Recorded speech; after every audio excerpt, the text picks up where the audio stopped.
Прийшли окупанти до нас в Україну, форма новенька, воєнні машини, та трохи поплавився їх інвентар. Байрактар, Байрактар. Російські танкісти сховались в кущі, щоб лаптем посьорбати довбані щі, та трохи у щах перегрівся навар. Байрактар, Байрактар. Приперли зі сходу до нас барани для восстановлення великої страни. Найкращий пастух баранячих отар. Байрактар, Байрактар. Їх доводи всяке озброєння різне, потужні ракети, машини залізні, у нас на всі доводи є коментар. Байрактар, Байрактар. Вони захопити хотіли нас зразу, а ми зачаїли на орків образу з російських бандитів, робить примар. Байрактар, Байрактар. Російська поліція справи заводить, там вбивцю рашистів ніяк не знаходить, хто винен, що в нашому полі глухар. Байрактар, Байрактар. Веде пропаганду кремлівський урод, слова пропаганди ковтає народ, тепер нове слово знає цар. Байрактар. Байрактар. Байрактар. Байрактар. Байрактар.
Platforms such as UA Weapons and JomanyW on Twitter and the Enforcer channel allowed people around the world to follow the war in a depth and a way that had never happened before. Retired General David Petraeus.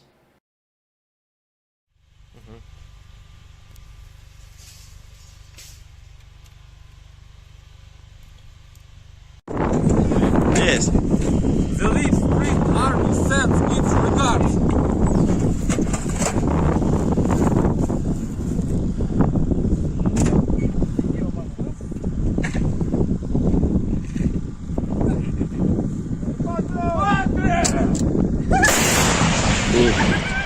Русский военный корабль. Предлагаю сложить оружие и сдаться. Русский военный корабль, иди нахуй.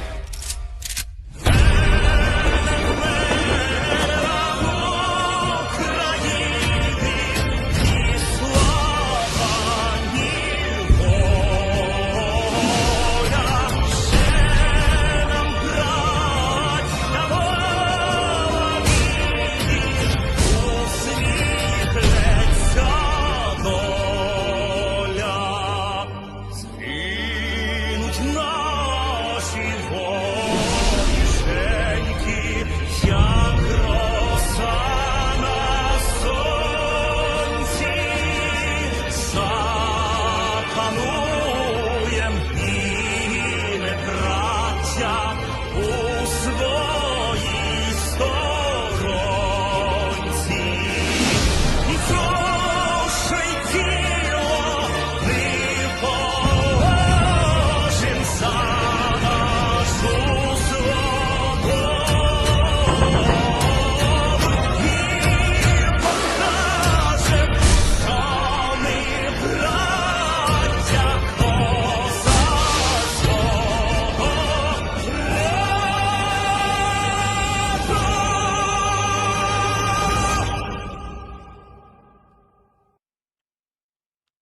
Hello, everyone. I'm the Enforcer, and I'm accompanied by Enforcer Matt.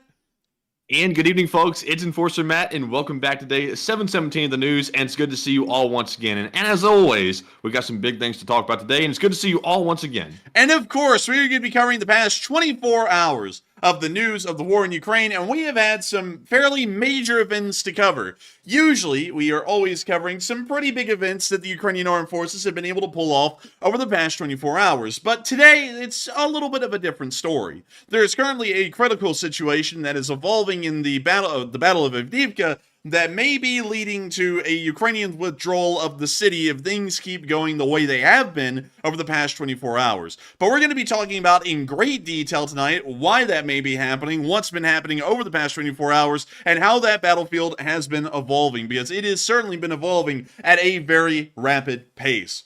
Moving on into the city of Avdiivka, this battlefield has been wildly active ever since around September and October of last year, being also the deadliest battlefield in the entirety of the Ukraine war, even beating out the Battle of Bakhmut, although the Battle of Avdiivka has occurred over a shorter amount of time. Over the past 24 hours, we have seen that Russian forces have begun to advance in a critical part of the city. Of course, Ukrainian forces have been holding a very effective defensive of the city of Avdiivka itself, but an area that has been shown to be of concern is this northeastern area of the actual urban settlement of the city of Avdiivka. This area has been more so of a push by the Russian forces to try and make it towards the Highway of Life. The Highway of Life in the city of Avdiivka is the main artery or the main roadway that provides all Ukrainian forces within the city of Avdiivka with their supplies. And it is actually this road right here, the Industrial Prospect Road, that moves from the very northern end of the town down into its dead center in this area. From what we've heard today, the situation is starting to evolve into a critical form. Just 24 hours ago, on the last news report, we actually said that at this moment, this situation is concerning, but not critical. As long as the Ukrainian forces were able to hold the Russians where they were and make sure that they were not able to advance within 400 to 300 meters of the Highway of Life, then the Ukrainian defenders further south in Avdiivka would probably be doing fairly well and would be able to continue on with the major defense of the actual city. However, over the past 24 hours, we have seen that the Russians have actually advanced literally within 300 meters of the Highway of Life and have been able to take over another 6 city blocks. We're not exactly sure what Ukrainian brigade has been charged with the defense of this area, but apparently they may have reached a critical point of fatigue, or the Russian forces may be levying so much of their manpower into the single area that regardless of the amount of losses that the Ukrainian defenders have been able to inflict on the advancing Russians, they still were not able to stop them from overrunning Ukrainian positions and forcing a withdrawal. However, the Ukrainians are still attempting to hold the Avdiivka coke plant. From what we can tell over the past 24 hours, the Ukrainians have still held Stepove and the Avdiivka coke plant with unrelenting resolve, not allowing the Russians a single step forward. The Ukrainian defenders to the south inside of the city of Avdiivka have also done very similar, not allowing a single advance forward. But sadly for these defenders here in the southern end of Avdiivka, the battle may be decided for them just a little bit further north in the city over these few city blocks. According to the information that we have and what we're seeing on Deep State UA, it is entirely possible that at this moment the Avdiivka railway station could be overrun soon, which usually in most cities kind of indicates the point of no return. If the Russians are able to overtake the train station within Avdiivka, they're going to be within 300 meters of the Highway of Life over nearly a quarter mile's length of it. This is, of course, a fairly serious situation, and hopefully we'll be seeing that the Ukrainians are either able to stabilize it or they're able to turn it around. At the moment, there is already a few rumors coming out that Ukrainian forces may already be preparing and conducting withdrawals from the city of Avdiivka itself and preparing to let the Russians take it because of the ongoing developments here in the northeastern area of the city. Regardless, the Ukrainians have put up one hell of a fight, and in overall terms, saying that, of course, if the rumors are true and Ukrainian forces are withdrawing from the city, there is a couple of things that we can take from this battle. One, it does appear that there is now a new Russian doctrine where they are trying to hop from major city to major city that is closest along their front lines. We saw that recently, last year, the Battle of Bakhmut unfolded, which was on one of the major cities closest to the Russian front line. This year, or more so to the end of last year and on into this year, it appears that they selected Avdiivka as the next major city along that front line area. Going off of that, once the Battle of Avdiivka concludes, we can actually get a pretty good estimate of the next city they'll probably be going for, which most likely will be Kupiansk. We've already been getting information and reports from the British Ministry of Defense indicating that the Russians are starting to build up a sizable offensive force, nearly 40,000 strong in the northeastern area, and Kupiansk, at the moment, according to the frontline map from Deep State UA, is probably one of the closest cities to the Russian front line. If the Russians are going to pick offensives based off of the largest settlements near to their front lines and try and slowly grind their way into taking these towns over 6 to 8 month long battles, this may be their next move, is to go for the city of Kupiansk. But at the moment, we do have a lot of good news that we can get out of the Battle of Avdiivka. From what we understand, nearly 40 to 50,000 Russian soldiers were killed over the course of this battle, and that is not including the wounded, which we don't really have an exact number on. We also know that the Ukrainian forces, such as the 47th Brigade, were able to show that Western vehicles, such as the M2 Bradley and the Leopard 2s, are wildly effective against Russian forces, and that provisions of more kinds of high-end equipment like that from the West could certainly prove to be a changing factor in the battles and wars to come. But moving on into the footage that we've gotten and pictures from all over the Avdiivka battlefield today, we are still seeing that the Ukrainians are inflicting very high casualties onto Russian forces even as the battle progresses in this form. Starting off with our first clip, we got to see the 110th Brigade was able to heavily hit Russian forces in this area. And we can see this right here. And this is actually a fairly lengthy clip. But starting off, we can see a Russian BMP-2 moving along the area. This is somewhere towards the northeast of the city, because it's right here near the slag heap.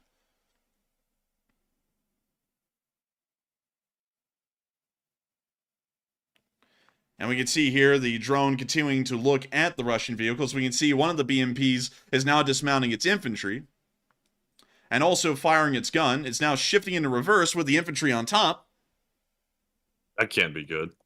It's probably not. That's a chance, so it's probably not. We can see it being going in badly, probably. Probably poorly. We can now see a APC. Oh, well, another one just ran over a mine. So now we have 2 lost APCs near the slag heap.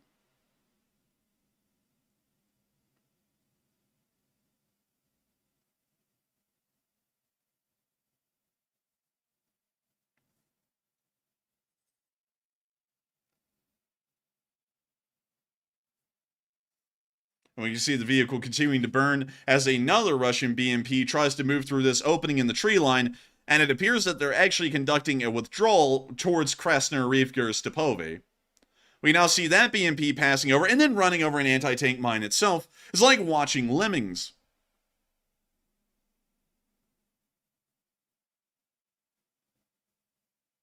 And we now see the the Russian infantry actually hopping off of the blown up BMP.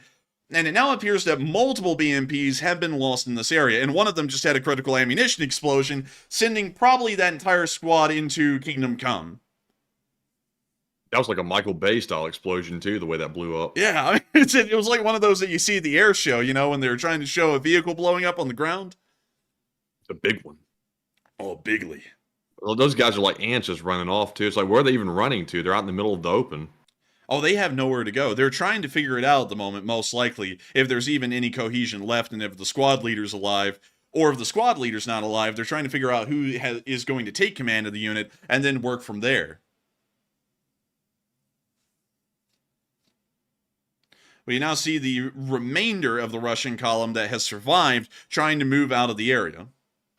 We can see it's pretty much entirely consistent of BMPs at this point.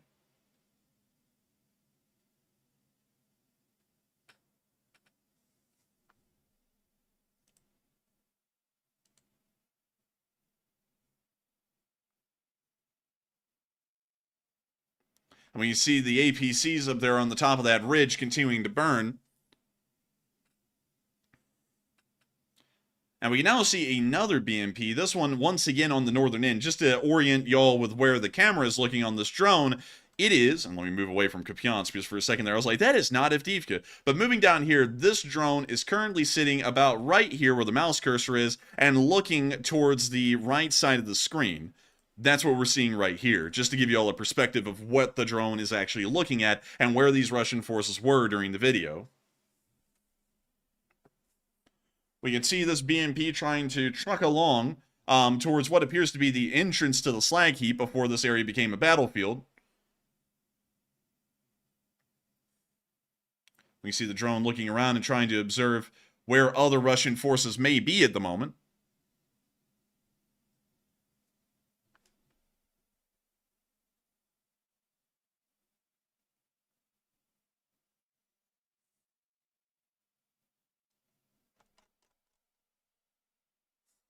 And we can see them now moving thank out you, the BC Scammer, for that very generous support, by the way. Good Lord. And thank you so thank you much to everyone else as well.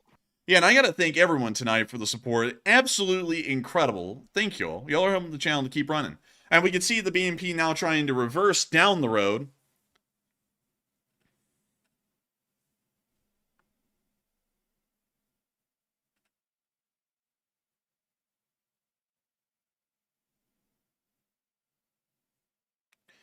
And we now see the Russians having to route off the battlefield on foot. It appears that they've already been fatigued from trying to run about a quarter to a half mile a little bit earlier down the road, and now they're down to a slow trot or a walk. We can see that the Ukrainians are now bringing in artillery onto the area. And also, really quickly, because I've actually seen one of our channel legends while we watch the rest of this clip, actually bring up something that apparently has happened tonight. I've had no idea about it, but I've seen enough in the live chat to give you a brief synopsis. That person has threatened our lives, doxed us, and not only that, they put up a video a while ago almost trying to phrase it as a joke where we were going to be where armed robbers were going to rob us in our house. So that person is not at all sincere or legitimate about that. I just want to make that clear because apparently you haven't been caught up to speed on that story. A decent amount of folks have not, but that is all just a ruse to try and get attention. So I'd just completely ignore it if I was y'all and not even bring it up. But we can see the Russians continuing to move on from the area. We can see that apparently one BMP has survived, and it looks like it may even have wounded on top. They just dropped one off the back, kind of like eggs falling off the back of a egg truck, but nevertheless.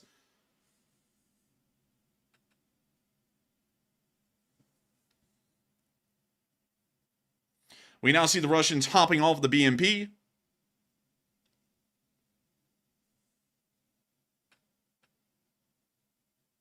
Oh, and they're already tripping and falling. They hadn't walked 5 feet, and they're already falling over rocks and twigs.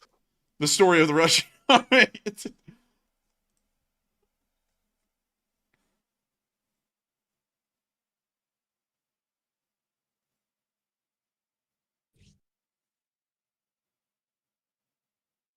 And we can now see the Russians on their way. Just to give you all a perspective, this is very close to where the last BMP just retreated off of the field, and we saw the first attack wave routing. They're now dropping off what appears to be the second one. This does appear to be the primary axis that Russian forces use to try and attack the Avdiivka coke plant, which you can see at the top left of the screen, or the village of Stepove, which is actually over on the very far right of the screen. You can actually see both of them here in the same frame.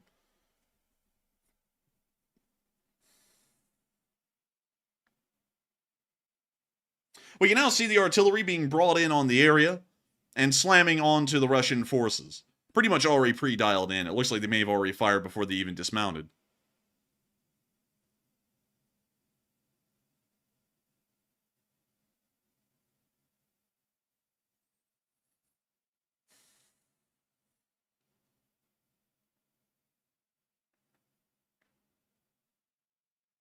We can now see the Ukrainians dropping cluster munitions on top of them, 155mm shells.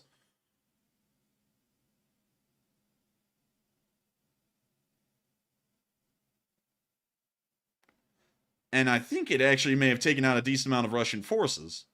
Once again, the camera angle is looking north of Avdiivka. We can actually see Stepove right there center screen, and we can also see the railroad that has been famously talked about during this battle because it blocks the line of sight for most Ukrainian defenders to fire on these advancing Russians. And so usually the Ukrainians are attacking the Russians in this area with FPV drones and artillery, a lot like we're seeing in this clip.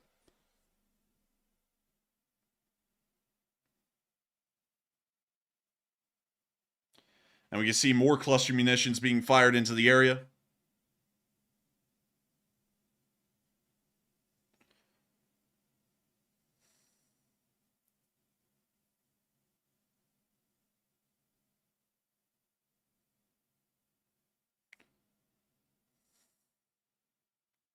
We see mortar fire coming on down.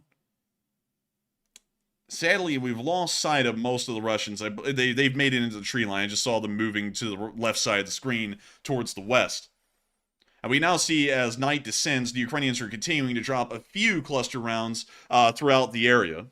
And what's really cool is that because it's nighttime, you can really easily see the initial explosion that releases the cluster charge. That right there is actually an in-air explosion, and then the cluster charges hit the ground right there. And you see that again over here on this side. Pretty cool. It's actually quite beautiful, actually, at night, I must say. It's almost like A what's fireworks that show. stuff? That white phosphorus that comes down from the sky. Super deadly, but kind of nice looking at the same time. Yeah, and I bet that was probably a lot of the artillery that the Ukrainians could even use in this area that was used in this clip, but probably knocking out and routing these Russian forces.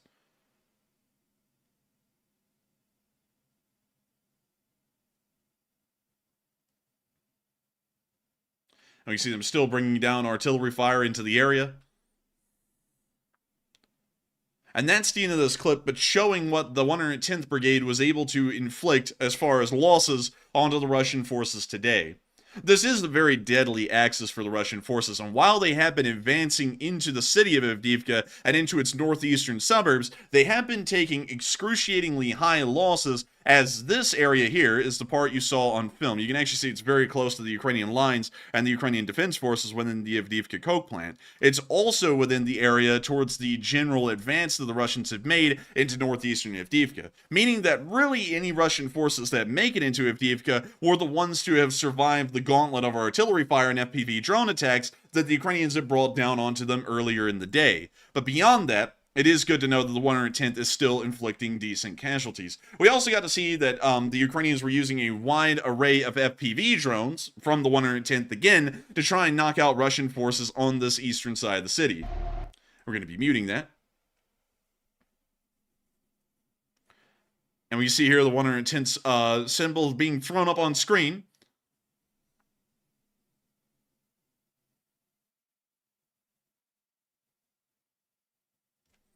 We now see the FPV drone lining up on its target and running on in.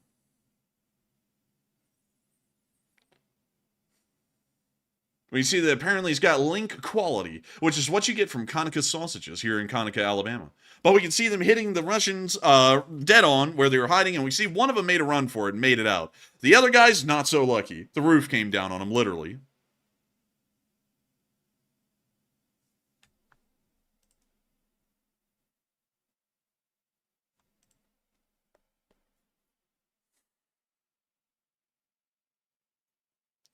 We can now see the next drone lining up and coming on down to the same ruin. Oh, wait a minute, sorry. There we go, and then it hit. Put the wall down a little bit, too.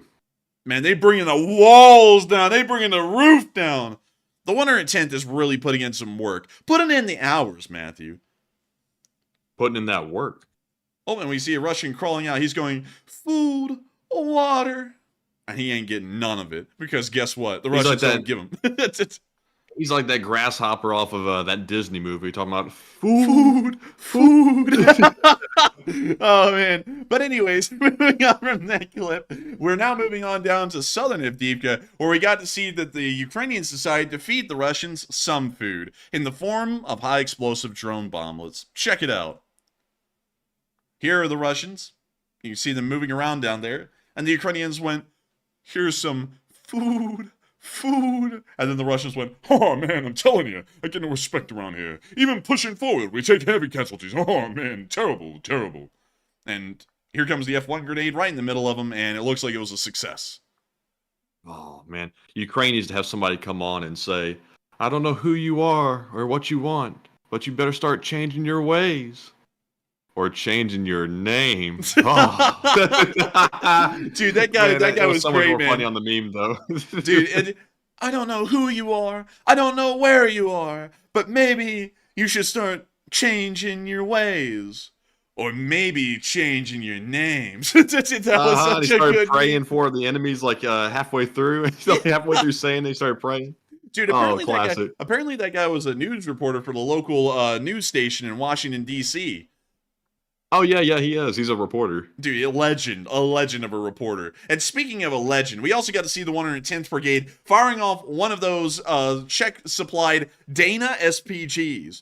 These things are super cool. I love them because it has a turret centrally located onto the vehicle's chassis, and it also uses a 152mm main gun. A lot like a 2S1 Avdiivka. Well, actually, no, a 2S3 Akitsia would use, which is really cool because they upgraded this thing to the max. And we can also see the shell right up there. It's a blur, but we can still see it. But still very neat, and hopefully this kind of artillery fire is what the Ukrainians are counting on to continue to try and inflict high Russian casualties. Moving on from that and into our next clip near Avdiivka, we also got to hear the sound of explosions.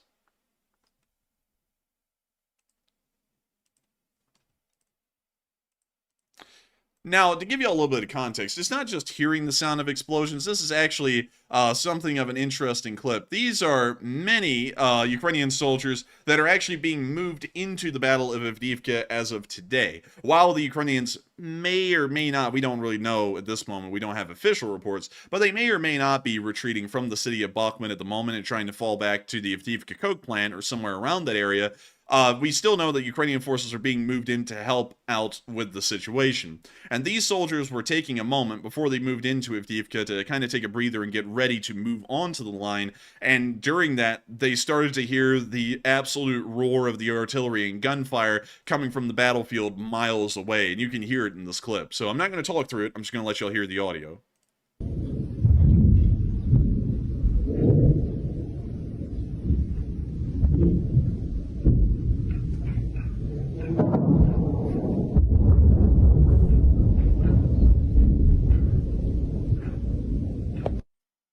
That's the end of that clip, but giving you all a little bit of a glimpse into the sheer noise that comes from the Battle of Avdiivka, how loud of a battle it really is. You can hear it from countless miles away. From what we would understand, these guys were probably in Umanske, all the way back here, which is about 7 to 8 miles away. And of course, that's a rough estimate. For OPSEC reasons, we're not going to, say they were exactly here. And on top of that, luckily, we don't know exactly where they were. They still were about a good several miles away from the front lines. But moving on from that and into the area of Vidyane, we also got to see that the Ukrainians were hitting Russian forces in the southern direction as well.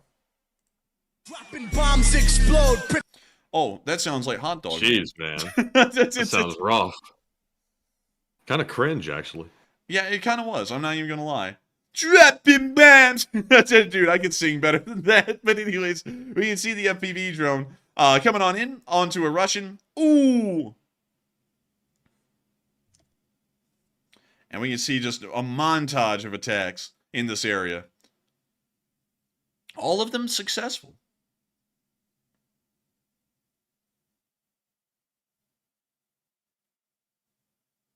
What? These guys just like laying on the ground, just like taking a nap already. Man, they like before they even start taking a permanent one. Man, give them some NyQuil because they sleepy. Oh, and that's the end of the clip. But of course, the Ukrainians are still inflicting high casualties on Russian forces and making sure to defend them as best as they possibly can. With that, that's really all the footage that we got out of the Battle of Avdiivka today. But while the situation does appear to be somewhat strenuous and somewhat difficult, especially in the northeastern area of the city, the Ukrainians are still showing that they are putting in their damnedest efforts, their best efforts that they can put forward, and they are still inflicting the highest casualties they possibly can on Russian forces and putting in their best efforts into defending the city.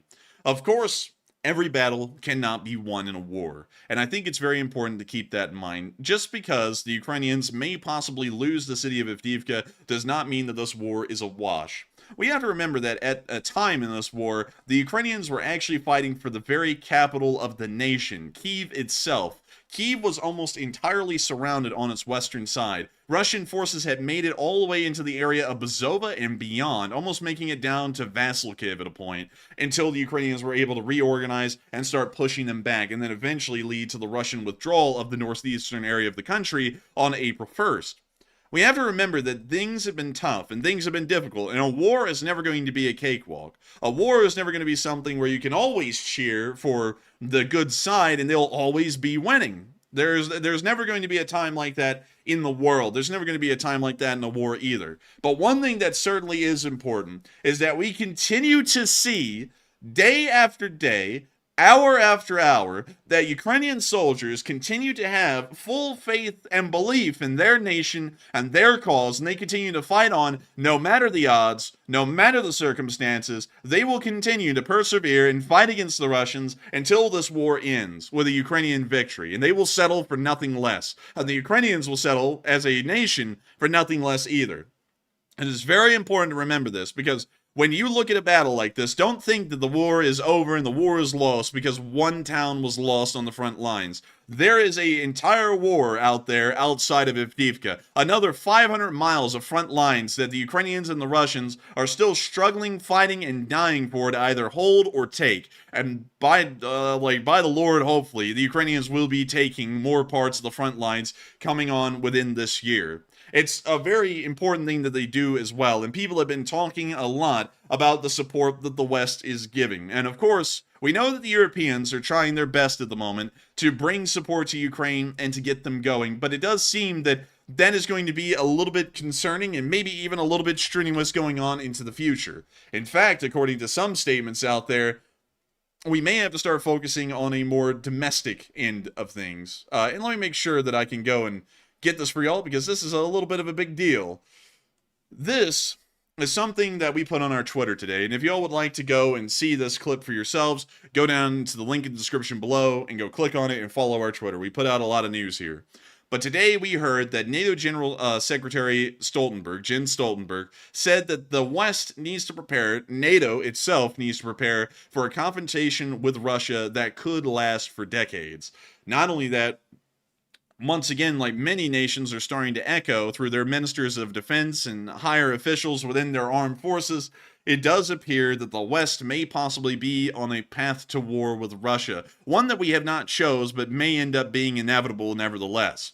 It's something that we've seen in Ukraine is particularly a devastating thing. And while the Russians are absolutely terrible at fighting a war, because you have to remember they are fighting a country that nobody even really knew had an armed force, and nobody even really cared about before this war, and yet 2 years later, they are hardly struggling to take one minor town along the front lines, and it looks like after 6 months, they may have finally been able to possibly snatch at least a tactical victory, but not even a strategic victory due to the incredibly whopping losses that they've taken in the area. However, it sounds as though Jens Stoltenberg is looking on into a more grim future than many people would be hoping for here in the West. He said that there needs to be an increase in the production of weapons across the entirety of the European Union or the European area of the NATO alliance to increase the current rate of production in really every single metric possible: tanks, artillery, ammunition, whatever you can name, the production needs to be increased. It's something of a very serious nature to think about that the West may be going to war. And it seems that many people are starting to believe that. One thing that I would have to say is that I believe at this point, based off of the interview that was given by Putin just a few days ago, he is turning, like, there's no doubt about it. It's not even an exaggeration at this point. He really is turning into an Adolf Hitler, Putin is. He said in the interview that he has no further ambitions going into the rest of Europe, but even during the interview, he was talking about how the Russians were going to reclaim their historical lands in the Baltics, in Central Europe, and also in Poland, and said that throughout his entire 30-minute long history lesson, that the Russians were merely only trying to reclaim the land that truly belonged to them, which was everything all the way up to Poland. He said that many times, and then he even justified Hitler trying to take over Poland and invade them by saying that if only Poland had bent its will and let Hitler do whatever he wanted to him, maybe they could have survived in some way, shape, or form, but they shouldn't have gotten in his way. Pretty much making the same argument that Hitler would have made in the modern day. If people would just stand out of Russia's way and let them realize their imperial ambitions, or more so their fascist ambitions, is the best way to explain it, considering that he made a direct allegory to what Hitler did in the lead up to World War II. This is something that really has to be considered, that this war is not going to end in Ukraine, even if the war is won by Ukraine, or even if it is lost somehow by Ukraine, but the Russians have been severely crippled in their armed forces like they have been. That may not stop the Russians. I don't know. The Russians may be stupid enough at this point that even with a massive lack, a critical lack of weapons and ammunition, they may even look further westwards and into the rest of Eastern Europe and towards the NATO alliance that all European nations are a part of at this point, as well as the United States and several other nations as well. I would say that this is something that we really need to start looking at seriously, and I think that many people need to realize that Putin is not a friend. Some people thought in America before World War II that Hitler was actually a reasonable guy and may actually be friendly to the United States, but those ideas and those beliefs were quickly dashed on the rocks just a few days after December 7th, when Nazi Germany officially declared war on the United States of America as an act of goodwill for the Empire of Japan. That is going to be what happens with the Russian Federation here in the next few years. And American service members, along with every service member of every nation within the NATO alliance, may end up finding themselves on a very similar front line to many Ukrainian soldiers having to fight against the Russian Federation. We could possibly end this entire conflict right here and right now. We could let the Ukrainians get a crushing victory and continue to support them until we see this victory through. If that was the case, and we show to Russia that we are a strong alliance and the United States is strong enough that we can give the Ukrainians just a smackling of our weapons and continue to produce a buku of them in preparation for what may be an inevitable war, and the Ukrainians can win even with a small fraction of American and European weaponry, that may be enough to show the Russians that it's best to let their imperial ambitions die with Putin. Nevertheless, it is starting to become a very serious circumstance, and one that is becoming a little bit more grim, especially considering that not only are some smaller European nations speaking about this possible upcoming war, now we actually have the NATO General Secretary himself starting to talk about the inevitable war that may be had with the Russian Federation. But with that... That's why it's so important to have deterrence, like in all your foreign policy with the West. And right now, we really haven't deterred anyone successfully at all. Like in Ukraine, we've been on the defensive, trying to help Ukraine fight off the Russians. And we never really went as far as to deter them because they went and did it. And if we were properly putting enough fear in them not to carry out something as heinous as this, they would have never done it in the first place. And I think they felt emboldened to do it for whatever reason. I would have to agree. I think they have felt emboldened to do it. And I think we need to put a foot down on this. Of course, we can't go back in time now and declare war on the Russians or threaten outright war because of this with the Russian Federation. We have to deal with the situation we have as of today. And the situation we have as of today is that the United States is watching a national rival, an enemy of the United States, regardless whether you think the Russians are friends or not. They're not friends. You're just living in a lie if you think they are friends. You're watching these people start to try and realize their ambitions. They are going to drag us into this in the future if we do not stop them now. And I think it's very important that folks start to make that quite clear to their representatives here in the United States, both in the House of Representatives, your senators, your governors, and start trying to get everyone on the same page that this is something that the United States needs to prepare for. Either whether Ukraine ends up with a draw, whether Ukraine ends up with a victory, or whether the war continues to drag on into the future, and the United States is just sitting by and watching. The West needs to prepare. We need to make sure that the military is ready to fight, and we need to make sure that not only that, we have enough equipment to give to Ukraine and maybe even other partners within Europe that may desperately need American support if that moment and if that time was to arise.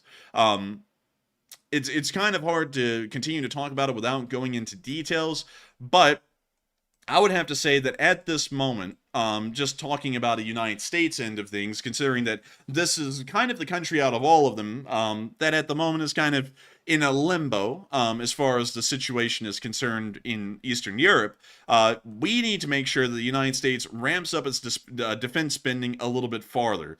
We also need to make sure that there is a massive and inexhaustible stockpile of ammunition to start off a supposed war with. We need to start making sure that many factories are giving out government contracts to produce the most common forms of artillery that's used here in the United States. 120mm mortars, 81mm mortars, and 155mm artillery shells. On top of that, the M982 Excalibur rounds, if possible, but of course just an overwhelming, whopping number of standard high explosive artillery shells. We need to make sure that there is enough air defense that not only can the United States forces across the seas be defended, but the United States could also possibly be defended in its territories and here on the home front from any possible missile attacks that may be conducted by Russian Air Force bombers over the the Western Pacific or the Eastern Pacific, because that could be an actual reality. If the Russians were to launch aircraft from Vladivostok, they can actually try and fly them pretty close to the U.S. coast and start launching cruise missiles against the United States. So air defense, of course, would be a severe priority.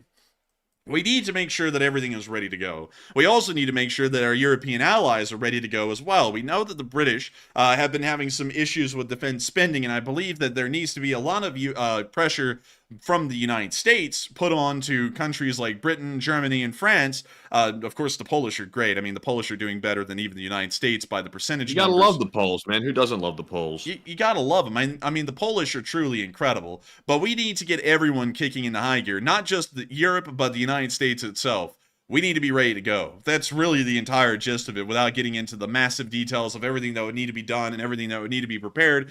And we also need to make sure that the armed forces are going to be large enough to get to it. Of course, the United States doesn't really have that major of an issue with that, but other countries like the United Kingdom, which has its smallest force size, at least for the British Army, since the 1730s, they certainly need to start ramping up their force size, maybe up towards the number that it was at the end of the Cold War, which was around 300,000 active soldiers in the British Army, among many other countries, including Germany. But nevertheless, the situation is rather dire. There's no other way for me to say it, and I've said that so many times, but I can't hit that home enough. The situation is dire. The West needs to prepare, and not only that, we need to make sure that support for Ukraine continues, because this is not going. The Russians are not going to end easily. That's one thing that's become very clear, especially in the past few days, really the past few weeks.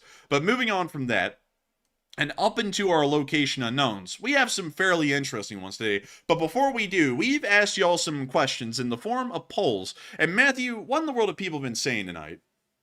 All right, so the first question we asked the audience says, NATO issues a new warning to allies about a decades-long war with Russia, and what are your thoughts?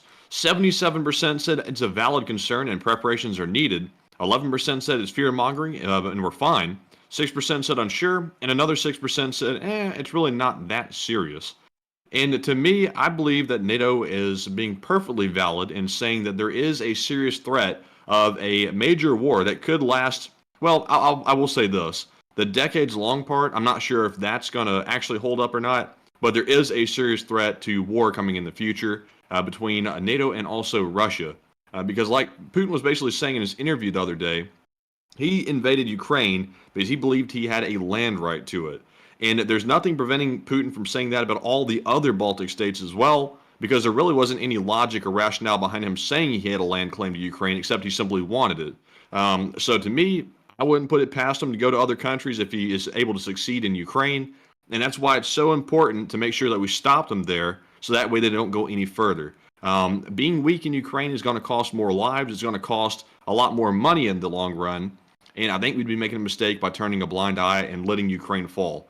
But Enforcer, what say you? There was a certain statement said recently here in the United States by a politician. I won't say their name, but I will speak to the statement they made. They said if support to Ukraine does not continue from the United States, it's going to be an unfortunate reality that American service members and American men and women, citizens of this great nation, will end up dying on the fields of Europe in a battle against the Russian Federation. And I've got to say that I believe that that statement is fairly true. And I have to say that the statement from the General Secretary of NATO is also fairly true as well. It's starting to chalk up to be a very concerning instance. I've always told everyone here on this channel that I believe that the Russians do have greater ambitions outside of Ukraine, the annexation of the Baltics and annexation of parts of Poland even, maybe even the entirety of Poland, or the formation of a brand new form of a proto-Warsaw Pact that more so takes shape of as a Russian imperial sort of thing. Beyond that, however, it is starting to become very clear to me that the NATO General Secretary and a lot of people are starting to see a very bad picture forming out of the Russians, and it does look like there will be some kind of an inevitable conflict coming up in the future because of them. And it would be better to be ready for that than to stick our heads in the ground and go, no, it isn't. Now, I will say this, on an actual national level, the United States would be smart to publicly say that there probably will not be a war with the Russian Federation. but in the background, make sure that we're ready for that war if it's to happen. So still take the same precautions I said earlier, ramp up the production massively of ammunition, equipment, arms, and also make sure that there is a sufficient supply of vital war materials such as fuel to make sure that when we go into a war, we're doing quite well. But at the same time, say that there probably will not be one. Because something that a lot of people don't know, and this is something that you wouldn't have gotten out of Putin's absolutely stupid ramblings about history that were completely wrong, is that the United States, leading up into the 1930s, actually knew that there was going to be a war somewhere around the world. And we came up with pretty much what I would call the rainbow war plans. We had every color in the rainbow pretty much as a war plan. Probably one of the most famous ones was War Plan Red, where we hypothesized a future war in the late 1930s and 40s with the British Empire, and it involved the United States invading Canada and doing a whole bunch of other crazy stuff. But we had a literal war plan drawn up by the Department of War for every single future circumstance that the United States could imagine. And one of those war plans was actually one with the Empire of Japan and also Nazi Germany. We drew up war plans to figure out when the world would be happening because we knew that the situation in the 30s was starting to become very, very strained around the world. Tensions were rising with every single nation, and of course the United States watching the Japanese slaughter Chinese civilians and citizens within the Republic of China at the time. We knew that there was probably going to be an upcoming conflict with Japan because Japan was eyeballing U.S. assets within the area, such as the territory of the Philippines and other islands that we controlled. Going off of that, that's why we embargoed them, and once we embargoed Japan on an official governmental level, we knew war was going to be inevitable with the Empire of Japan. On the public level, we didn't make it sound like there was going to be an inevitable war. We just made it sound like there was a severe diplomatic disagreement, and hopefully everything would be smoothed out and sorted out in the future. And then Pearl Harbor happened, which made sure that the United States' actual inclination to believe that there was going to be an inevitable war was true, and the United States had already been geared up very quietly on the governmental level to be ready for that war, and also a war with Germany if it was to happen. And that's why, then that's what's very interesting about it, because nobody ever talks about the planning phase as the pre-war part of a war, but it was the United States' meticulous planning before a world war even broke out, and before we actually got involved in it, that led to the United States doing so successfully good during World War II. We were able to do pretty impressive feats, almost defeating the Empire of Japan single-handedly, and of course with an unbelievable amount of dead from the Soviet Union and also a good amount of help from the British, we were able to defeat the Nazi Germans in Europe as well at the exact same time. And that's because we had such a high level of planning before the war even unfolded. So when both of them happened at the same time, we knew this is exactly what we're going to do. This is exactly how things are going to unfold here in the United States. And this is how we're going to operate our forces overseas. And then we'll adapt it as we go in case the situation changes. Going off of that, I think we need to be in that kind of a mindset right now. Whatever is going to be happening is going to be a few years down the road. The United States needs to be ready. We need to prepare, not just on the governmental level. We need to actually make sure that there is a material preparation made as well. But with that, I hope that does address that well the best I can, because I think the General Secretary is most likely correct. And so with that, we are on to the next one, I believe. All right, and our second poll says, Germany says it will take 5 years to be ready for war if Russia attacks, and what are your thoughts? 62% said Germany has waited too late. 15% said it's fine, NATO will protect them in the end, and 15% again said Germany is doing their best. And on this one, I gotta say, some people took offense to this comment I made earlier in the video, and it's simply something I'm reporting straight from the Germany defense minister's mouth.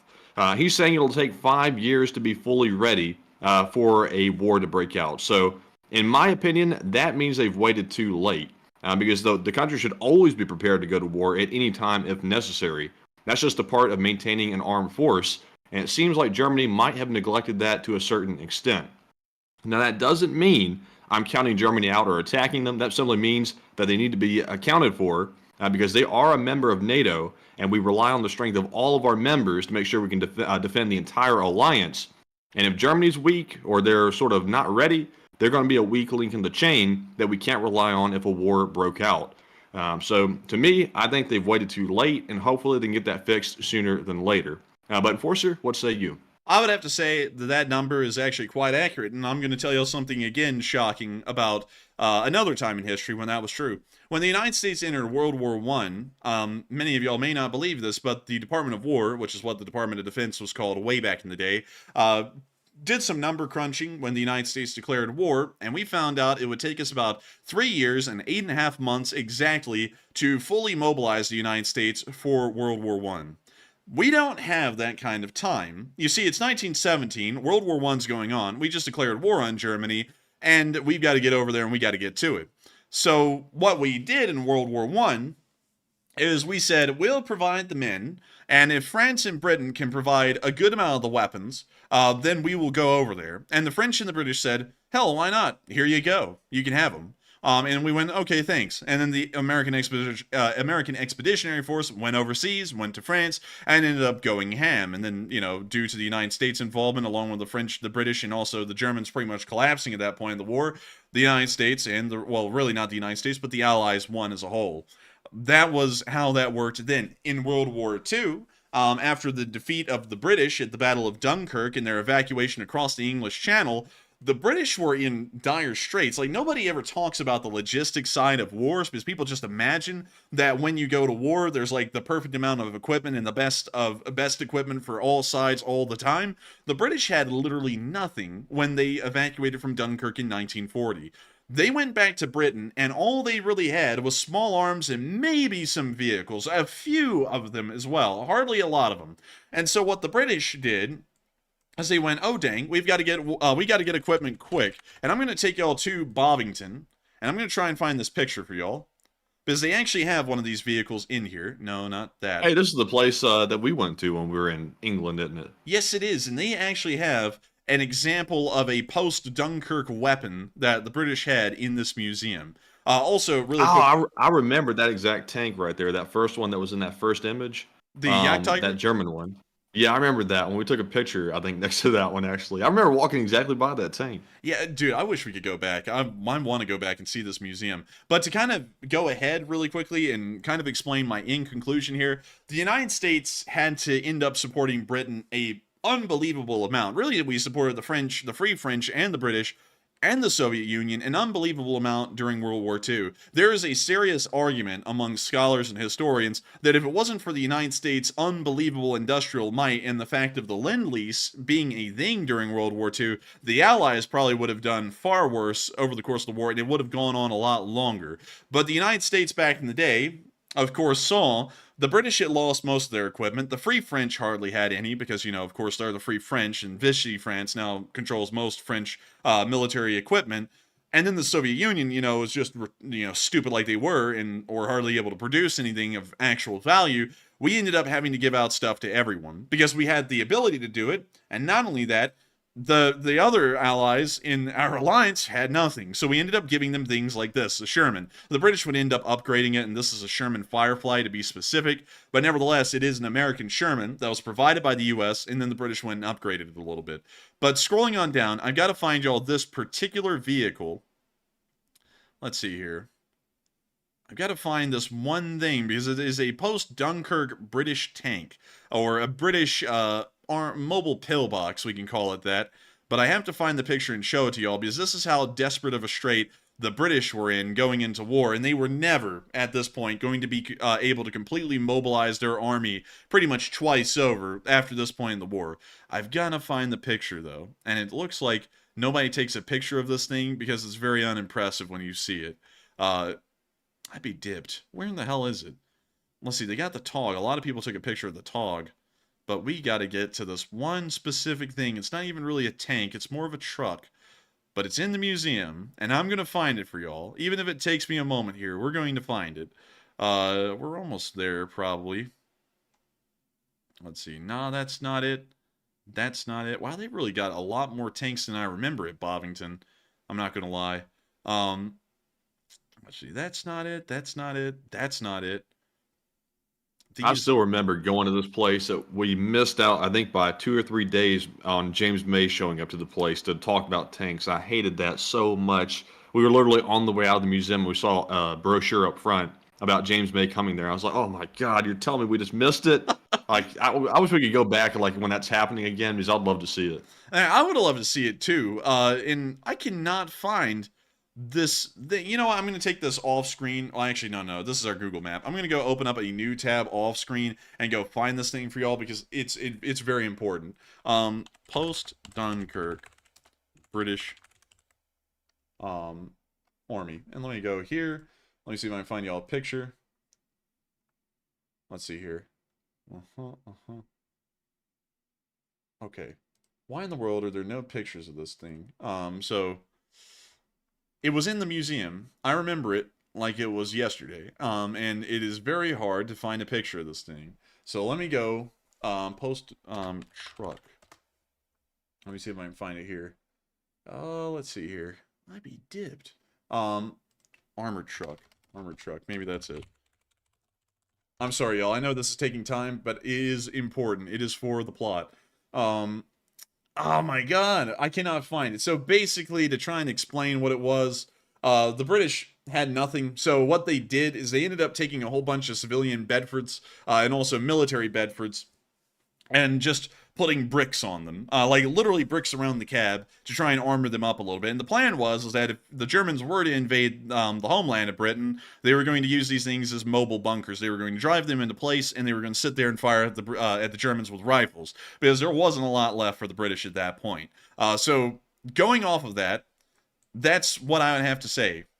If Germany is not ready, and they couldn't get ready in 5 years, the United States is just going to have to pour in the support for the Germans, because we certainly have the ability here in America to do something like that. But with that, I hope, and you know, I want to make this very clear to all of the European viewers, because sometimes y'all hear things like the United States, you know, crapping on the Europeans or something like that. Europe and America are friends to the end. We're not an alliance for nothing. If a war was to break out, even if the Germans were not ready for war for another 5 years and we were caught in a catch, the United States is going to make sure that the Germans and every other member of the alliance is ready for war in months. We are going to get everything we need to every single member of the alliance, whether they are able to do it themselves or not, and everyone's going to go in this as good off as the United States would. And so with that, I hope that does address that poll fairly well, and we are on to the next one. All right, and that was our last poll to address for now, so we're moving into our Super Chat questions. And up first, we have a massive $100 donation from guess who? BC Sky, who is back once again. Welcome back! Indeed, and he is back from his hunting trip, and it's good to see you once again, BC. And he says, everyone must call their representatives Monday and demand support for Ukraine. I'm done hunting for the year, and slava Ukraine, and proud of our enforcers. And thank you very much, BC, for the kind words as well. And thank you so much, BC Skyman, for those kind words. It means a lot to us. And also, thank you so much for saying you're proud of us, and thank you for supporting the channel so that way we can make this thing possible. And make it possible for us to rally the Lee Spring Army to do something major. If you are in the United States of America, the European viewers don't really have to be that concerned about this because the European nations are still trying to pick up the slack.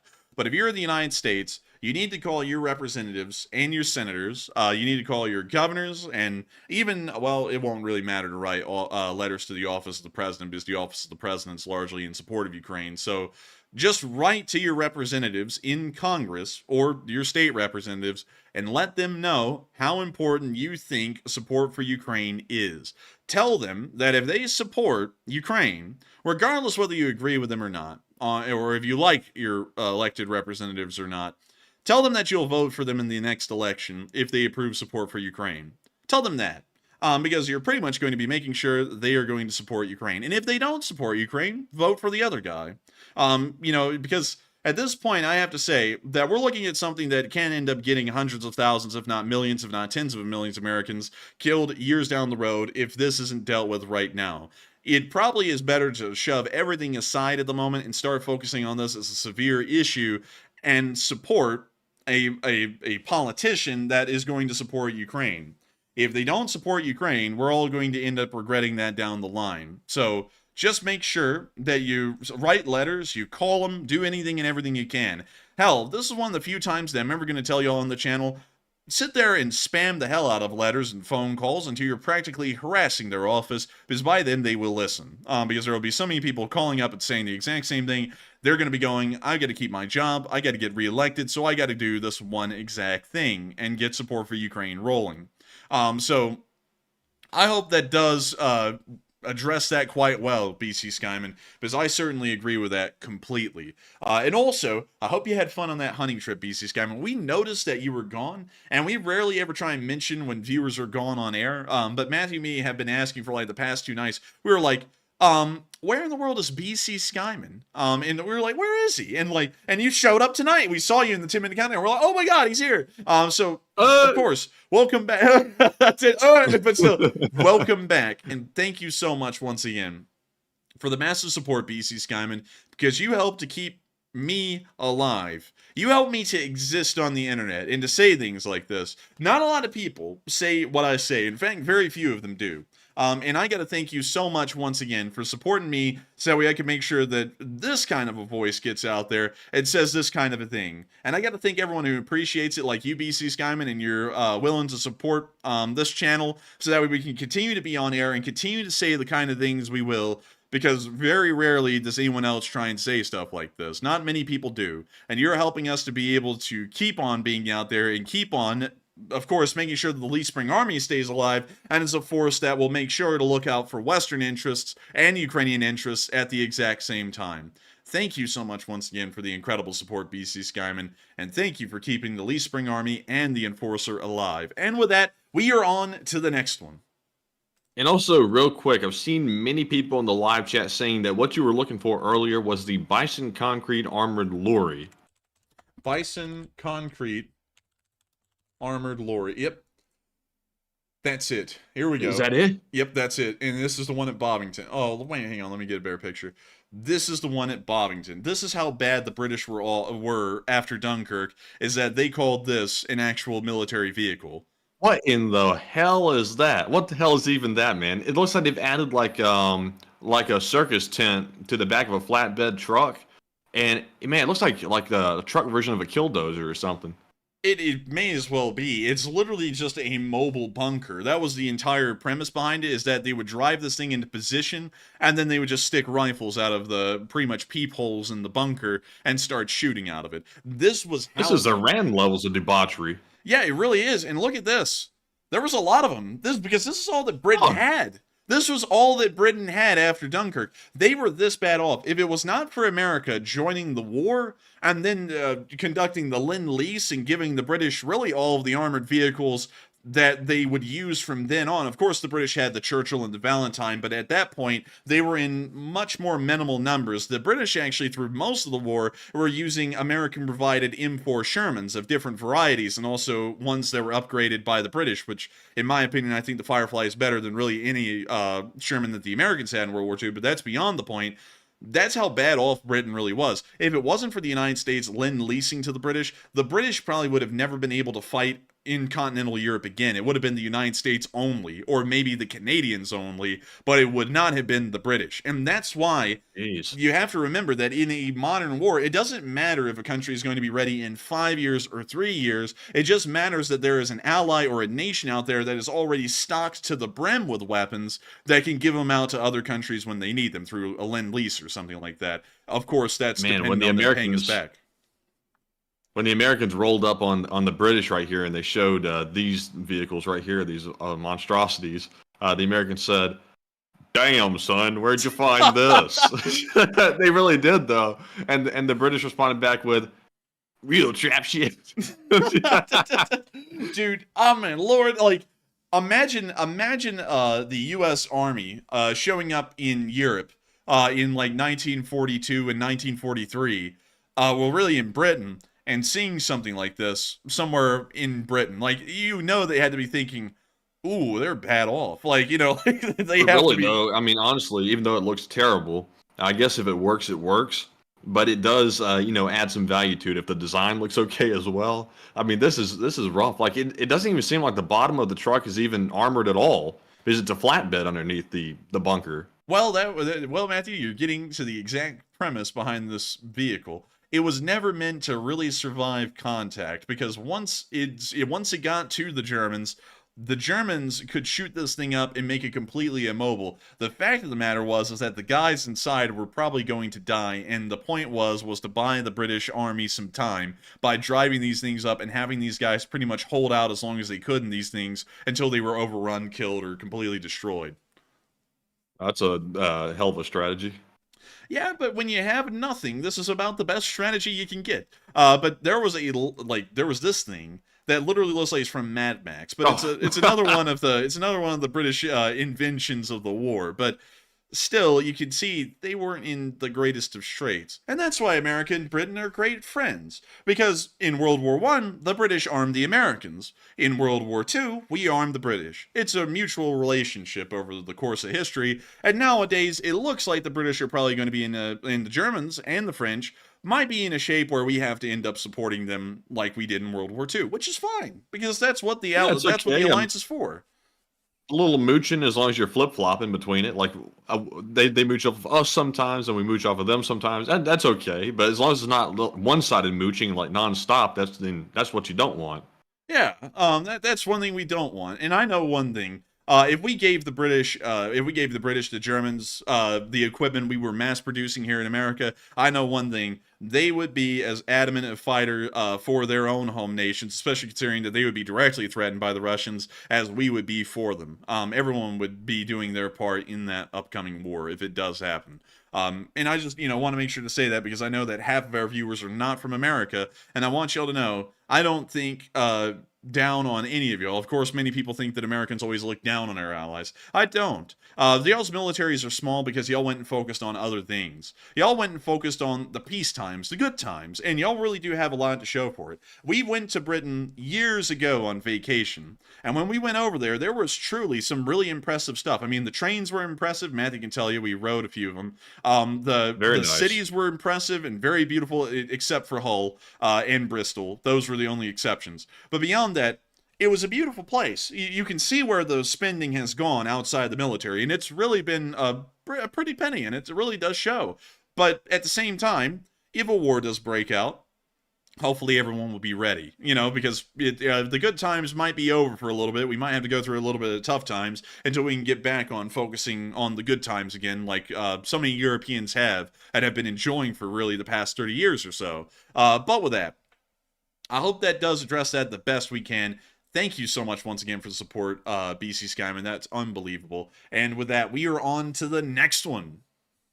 And our next one goes to Rick Clay, who puts in a $20 donation. And thank you once again, Rick, for always supporting the channel and for helping to keep us running. And he says, I confirmed Ukraine has begun withdrawal from Avdiivka. And thank you for the support, Rick Clay. I've been hearing some statements about that as well. I haven't seen video or picture evidence to back it up, and also this development near the Highway of Life has happened about 12 hours ago, but I would have to say it seems like that would probably be a prudent move, because when the Highway of Life started to get threatened at Bakhmut, we saw that the Ukrainians started to pull back out of Bakhmut city at a much faster pace. So I would say that probably is a fairly good assumption, probably fairly good information at the moment. It's just that we don't have anything to corroborate it. And of course, we'll have to make sure to wait and see, but I'm largely taking that for what it is at the moment. Of course, I have to say this as a disclaimer, Rick, for everyone else, but I am pro-Ukrainian, but the battlefield analysis will always be unbiased.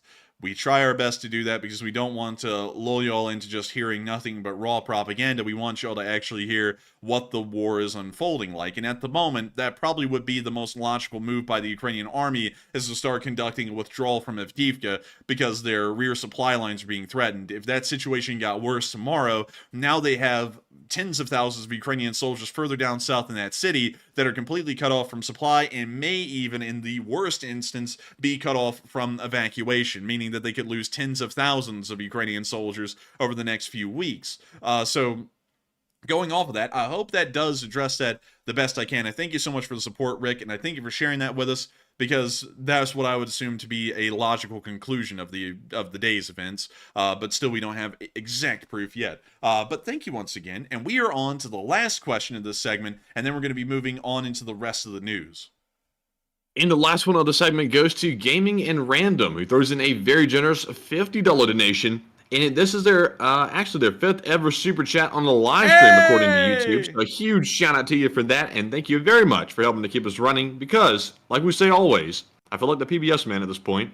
Your support keeps us running, and it really does mean a lot to us. And thank you very much for supporting our work. And Enforcer, what say you? You didn't throw in a comment at all, gaming and random. It was just raw support, and I gotta thank you so much for that. I'm guessing that you heeded the call that I was thanking BC Skyman for, which was supporting us so that way we could keep our voice on air.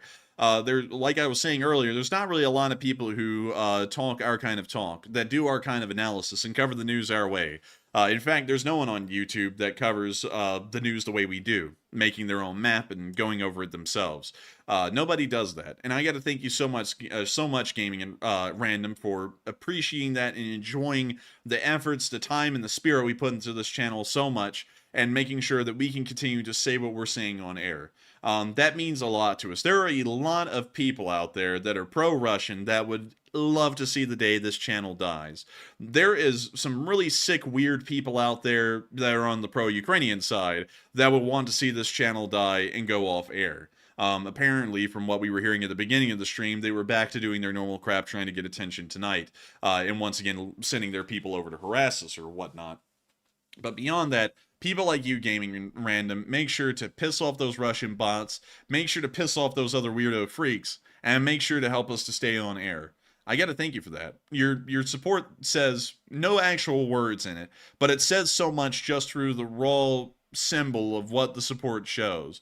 It shows that this channel is going to survive, it shows that the Lee Spring Army is still behind it, and nothing, hell nor high water, is going to stop this channel from continuing to cover this news and say what we say, and not only that, continue to make sure that the war is covered and that things that must be said will be said.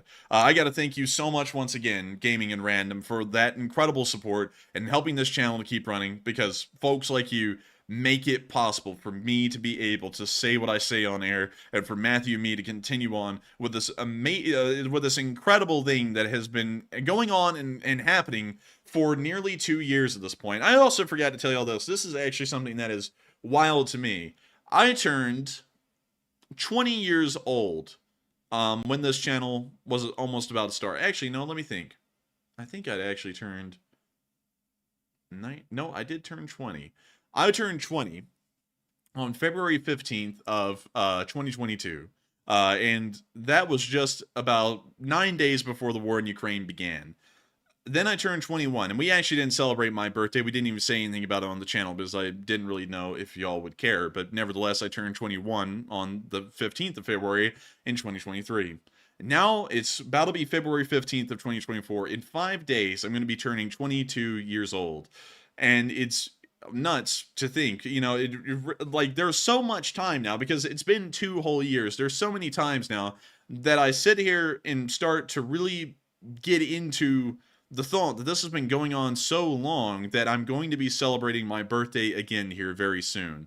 And it's unbelievable because this war has been going on that long. I was 20 years old. I had just turned 20 right before this war began. And now I'm going to be turning 22. And that is something that really just blows me away to think that I've been here this long and doing this. And so many of y'all have backed me up and continue to support me while I'm doing this, that even at this young of an age, I've been able to apparently have a fairly big impact on the war. Matthew has been able to have a very big impact as well, you know, being the co-host on this channel. But nevertheless, I gotta say for a moment, thank you to everyone once again for being here with us for 2 straight years, regardless of the support, regardless of people throwing in support to help the channel to keep on running. It's unbelievable to think that y'all pretty much watched me grow up over 2 years from being a 20-year-old to 22 years old. And watching me say these things and cover this news and this war the way I have. And what's even crazier is that I've ended up running into folks and telling them what I do, people who have not known me at all. And what's wild is that so many of them say the same things to go, damn, you've done a lot at 22, or 21 for that matter. And it really kind of hits me now. I'm turning 22, and somehow we've already done so much to help out Ukraine and to actually have an impact on the world, which is what I pretty much strive to do my entire life. But with that, We're going to be moving on out of this question segment, and thank you so much once again to all three of y'all for the support and helping us keep this thing running. And stick tight, everyone, because if you do throw in a super chat, or if you have thrown in a super chat, we will be getting to everyone else's here in just a moment. But we're going to be moving on into the rest of the news that we have around Ukraine. We got a picture today of a MiG-29 low-level pass, and we got to see that right here. Really cool. We can see that it has 4 R-73s and 2 R-27s. Nevertheless, really cool to see, and I love to know that the Ukrainian MiG-29s are still in the skies. Moving on from Super that. cool livery, by the way, as well. Oh, yeah, sick livery. I love it. But moving on from that and into the area of Brovary, we also got to hear that the Ukrainian air defense was very successful today and was able to shoot down a large number of drones, 23 of them. And I gotta say, that is really something right there. 23 drones. And it's absolutely incredible to see that these drones have been knocked out. And also, 1 second, I got something in the live chat. CRPR said, "You're still a kid. You don't even have a fully developed brain?" Yeah, technically, like medically, I guess I wouldn't. But if you think that this is some very articulate stuff coming out of a non-fully adult brain yet, wait until I get around to the year of 2040. Vote for me then. You'll probably like what I'm doing and saying then. But moving on from that and the success of the air defense, we're now going to be moving on into the area of our location unknown. Starting off with our first clip, showing a Ukrainian drone flying around and playing music. Apparently it has a boombox attached to it or something, but here's the clip.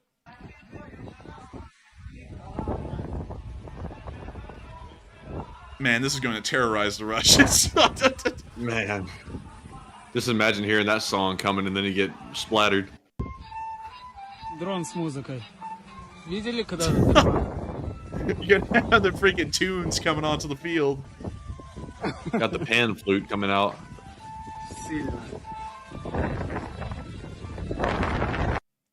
That's the end of that clip, but still, very nice to see that the Ukrainians are coming up with interesting ways to use these drones. But moving on from that and into our next clip, we also got to see some FPV drones hitting Russian forces, the kind of music I like to hear. And so, here's the clip.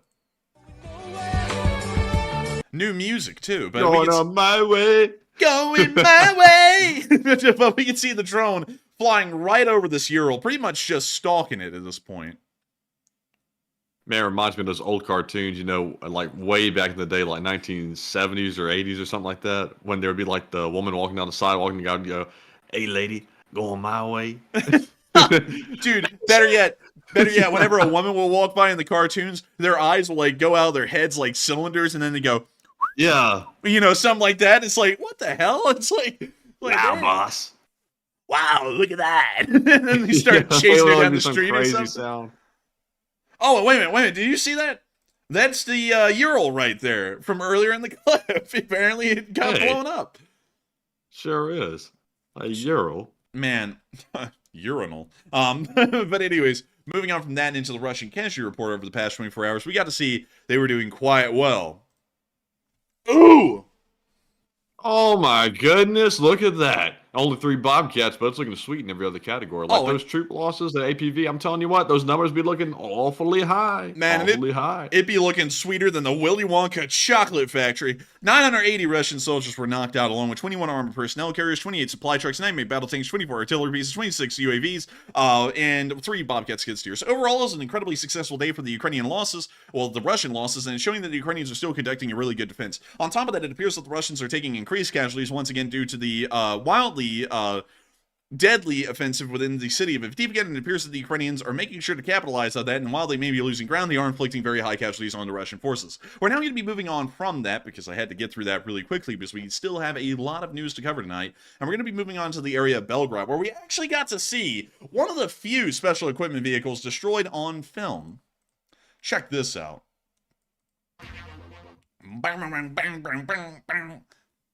As long as I got my suit and tie. But we can see the excavator getting hit right there. And where's the puff? Oh, there it is. Poof. Poof. Chugga chugga. Brilliant! As long as I got my suit and tie. Slow. Well, that's the end of the clip right there. But of course, absolutely wonderful to see and great to know that the Ukrainians were able to make sure to take out a little Bobcat skid steer. But with that, we're now going to be moving on into the city of Kharkiv, where we got to see a little fire happening in the city. And while I was saying that just for a moment, I have to make sure to switch tone here because this is something that is a little unfortunate. Around 6 to 7 Ukrainian citizens have ended up dying in the city of Kharkiv today from Russian shelling. And we got to see that apparently the Shahed 136s were hitting the city almost unimpeded, possibly showing that there is a gap in the air defense near the second largest city in Ukraine, the city of Kharkiv.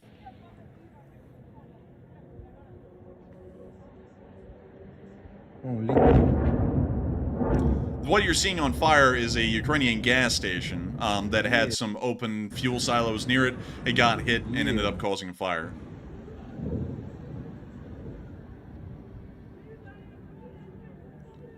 And point again is Someone just got violent. Someone just got violent in the chat, by the way, about you going fast. Next to like berserk. Вон он упал, я видел его. Ха. Ебать! Да ну нахуй.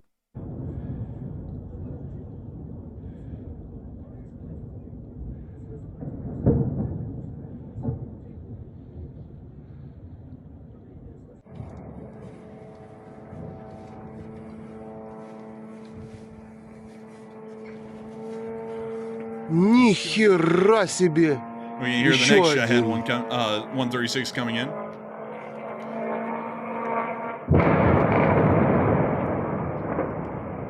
Писец!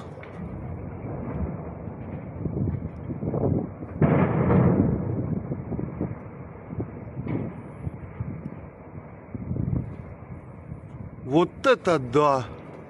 Ты мне потом видео перекинешь. Ага. Охереть можно! Roo. Roo.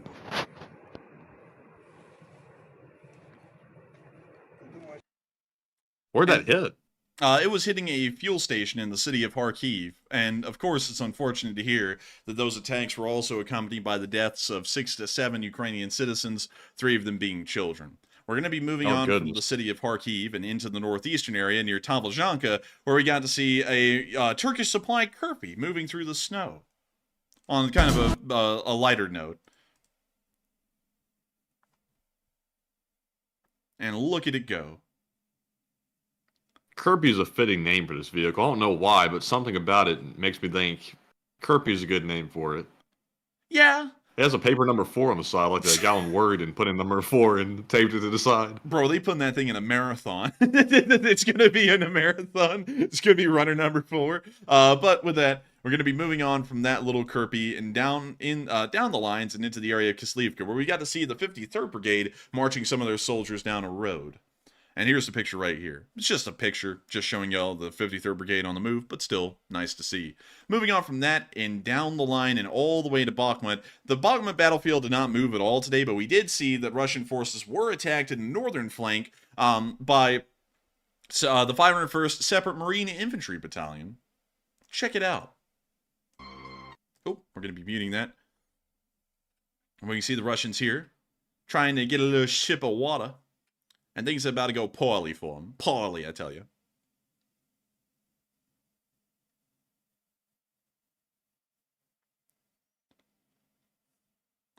And here comes the drone, and the Russian went, oh crap, that's not refreshing. And any second now, we'll see it. And there we go. And he was got. Oh dear.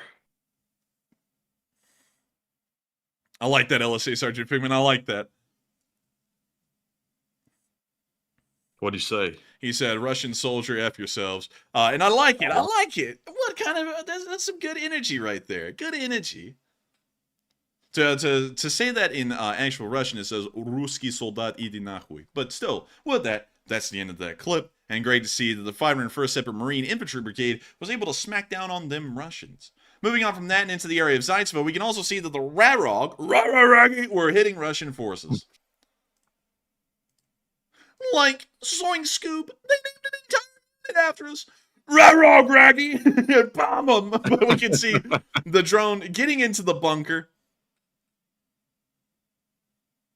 and flying literally into it. Wow, that was impressive. That's some precise flying, man. Like these Ukrainians are like getting impressive with how good they are with this.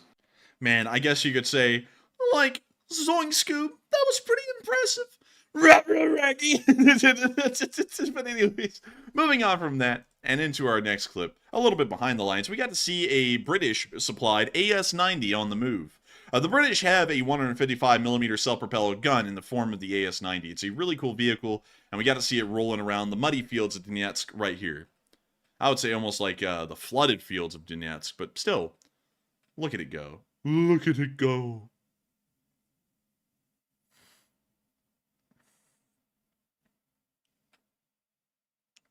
We see them rolling through.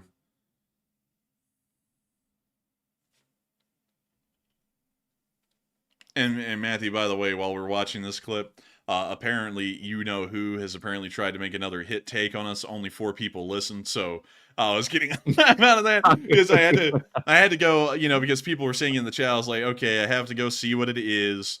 And then I looked, and it only has like 1.7 thousand views. I was like, okay, who even cares? You know, like I didn't even check. I knew that was going to be the case. I've just literally gotten to the point where it's too small of an issue to deal with, to be honest with you. Yeah, you know, this weirdo's getting like less than 3% of his subscribership watching his stuff now. His channel's dead because everyone sees through his crap, so it's like, who cares? But you know, still a few people brought it up at the beginning of the stream, so I still had to check, but still observed that. So I got a little bit of a laugh out of that. Hot dogs apparently aren't selling those that well these days. But moving on from that. Oh man. Wait a minute. Let me Get shift. a hot dog away. Get it away. Get it away. Man, back in the day, that guy believed he was shifting up gear. He was going, aw man. But nowadays he's shifting down gear. He's going, aw man. No, man. See, if you're talking about transmission as the analogy, it's like going in like maybe first gear, maybe making your way to second, and then slamming it in reverse, and then letting the gears grind up.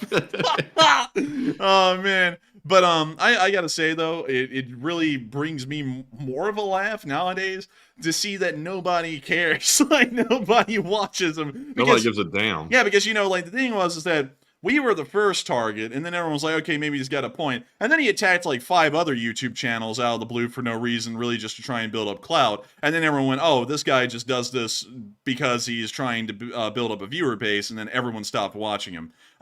So, hey, I gotta say, that's funny as hell. That's funny as hell if I've ever seen something. But anyways, moving on to the area of Marinka. We also got, this is an older clip, but we've never seen it before. It checks out. We got to see the Ukrainians destroying a T-54 all the way back in June of last year near Marinka with an explosive. Here's the T-55. It's being used as kind of like a vehicle-based IED. Oh. And there it went. It just blew up, I think. Or the Ukrainians have disabled it, but it hasn't really blown up completely yet. And also riddled me this, said when you take a transmission and you slam it into reverse when you're like going at speed, like in a gear, that's called the money shift. No, in this case, it's not called the money shift. It's called the go broke quick and get gone shift. Also, apparently, according to some people, he gave the offer that he was going to pay for both of us to go to Ukraine. Sadly, I real? Well, apparently that's what was said, but if that's an offer, I mean, I might take that offer. So I hope he's legit. I think that's what's I might called, cash in on that. I think that's what's called an offer, and legally, if we were to accept that, that is a binding contract. Huh? That's a little interesting. I wonder. I think Oh my already god! Booked a flight.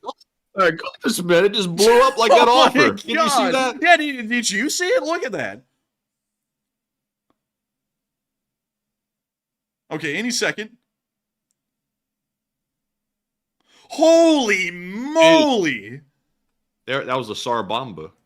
Yeah, wait a minute. You know what's even crazier? You can see the Ukrainian firing the RPG in the tree line. Right there. That's when he fired the RPG at the tank. And then it hit it, and it detonated like the 6 tons of TNT that was inside of it. My God! I wonder if that RPG guy is all right. Nah. Damn. That might be one of the biggest shockwaves I've seen of any explosion in months. Well, sadly, this happened all the way in June of last year, but That's Oh, still damn, impressive. Well then, why'd you wait to tell me that? I said that literally before we even played the clip. Like, I was like, Well, damn, man, I got short-term memory loss. You get me distracted with money shifts and hot dog sellers, man. What happened? What happened? Oh man, RJ, I'm just kidding, but still, it's impressive. You know, like I think regardless whether it happened like 8 months ago, it's still impressive. But with that, we're moving on to our next clip near Konstantinivka, where we got to see an MI8 conducting some fire missions. This is all we have for pictures, but it was still really cool to look at. We got to see the rear tail section view of it firing off its S8s and then popping off its flares as it hit the deck. Really cool to look at, and I gotta say, I like it. Really nice. Moving on from that and into our next clip, we also got to see the Russians getting hit by a VOG, which is a kind of a grenade. Here comes the drone. We can see the Russians right there, and they're trying to run around and hide near this vehicle, and the drone's dropping bomblets as they run.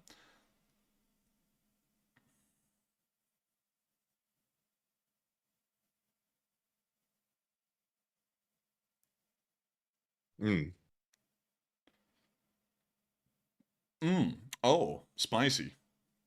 Oh. Man, Kimball said hot dog. And I can tell you this, he got that dog in him. And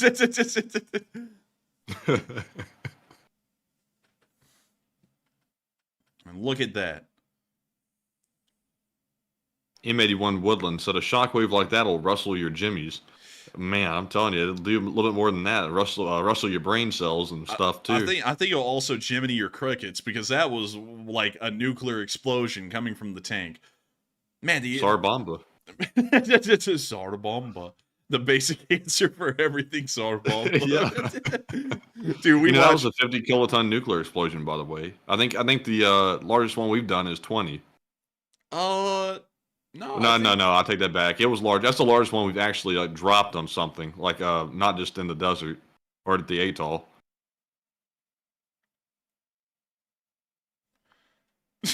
I think Fat Man, like the bomb, was 20 kilotons, I believe.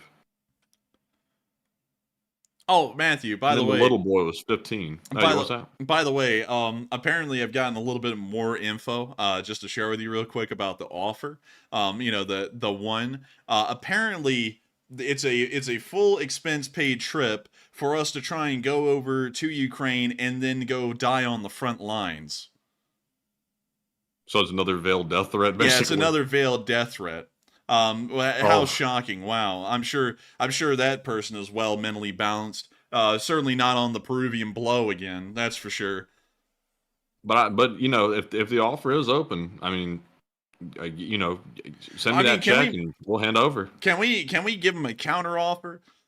Just where we get a full paid expense trip to Ukraine, and he takes an expense trip to Russia on the same part of the front line. Maybe that would be a good one. But nevertheless, we can see them still dropping the bomblets.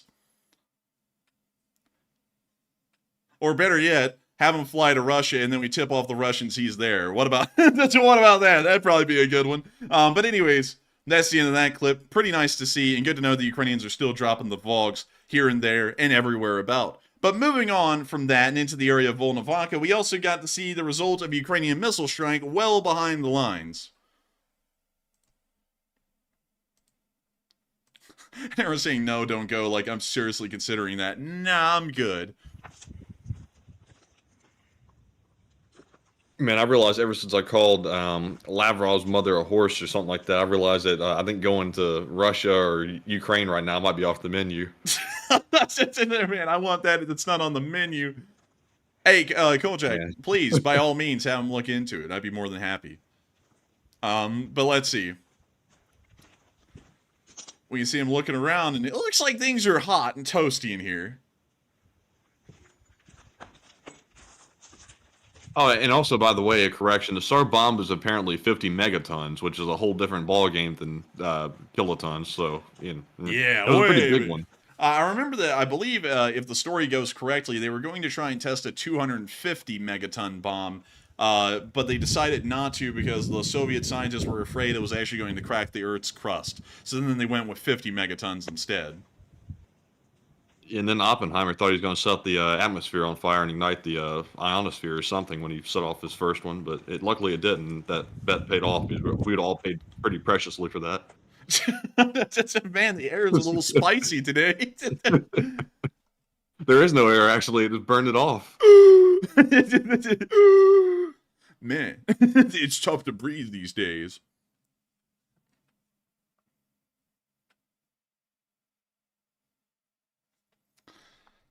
And that's the end of that clip. But hey, the Russians appear to have been schmacked again pretty thoroughly. We're going to be moving on from that. And all the way down into Sevastopol. Because I got something funny to show y'all today. So y'all know about the S-300s and the S-400s, right? You know, the Russian air defense systems that are supposed to be really good. So the Russians took one of them today and they decided to move them through Crimea into a new location, a new firing location. And it ends up that they drove through a minefield that the Russians had laid themselves in Crimea, and they ended up blowing up their S-350 on their own. I'm going to show you all the aftermath. Ночью пацаны проехали.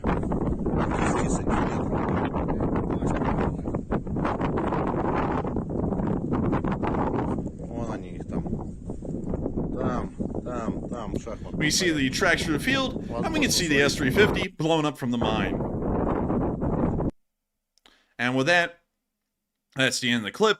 But pretty impressive to see that this little S-350 appears to have been lost in unfortunate circumstances. But moving on from that and into the area at Belbek Airfield, we also got to hear that the British Ministry of Defense believes that the loss of the facilities at Belbek apparently caused a increased amount of confusion in the Russian Air Force, which we talked about a long time ago, but the British Ministry of Defense is corroborating our claims here on the 10th of February.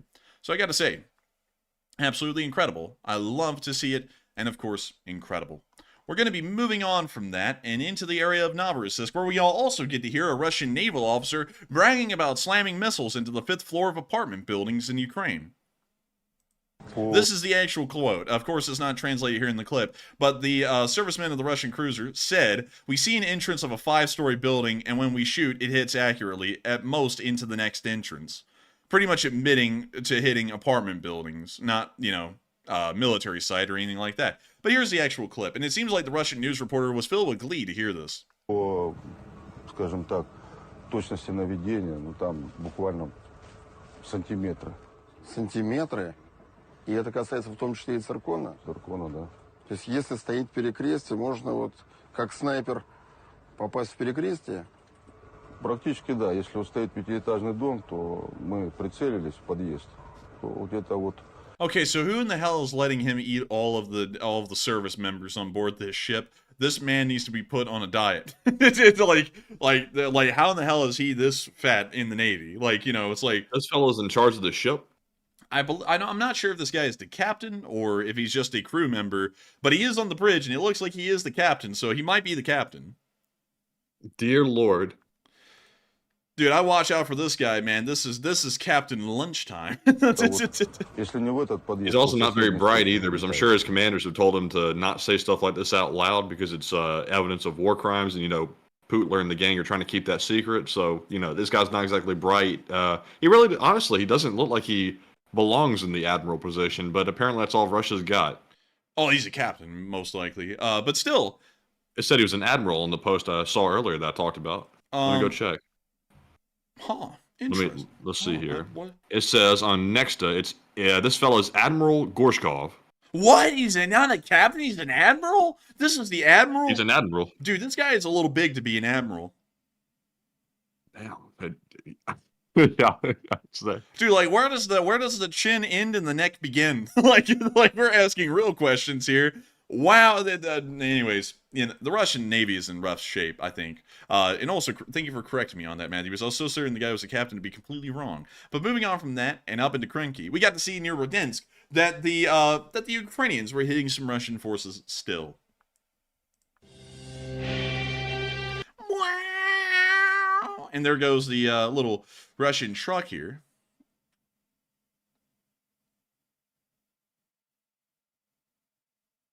And hit,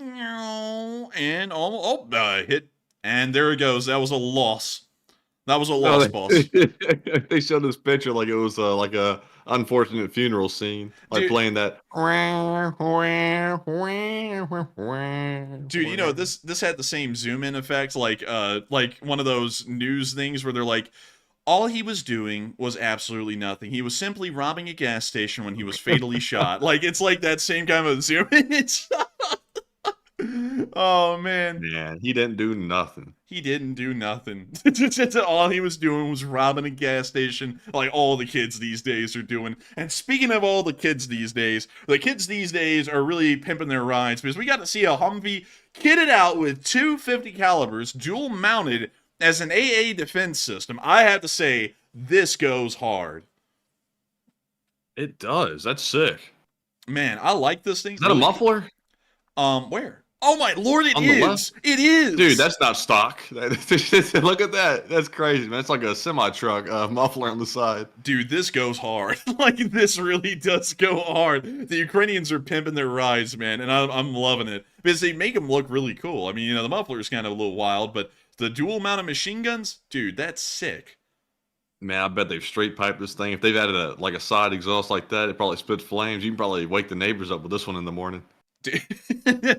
Dude, when these guys come out to shoot down the drone, everyone else, we need more fire support, and then these guys, I got it, guys. It's pimping up to the spot. Like, I mean, this is cool.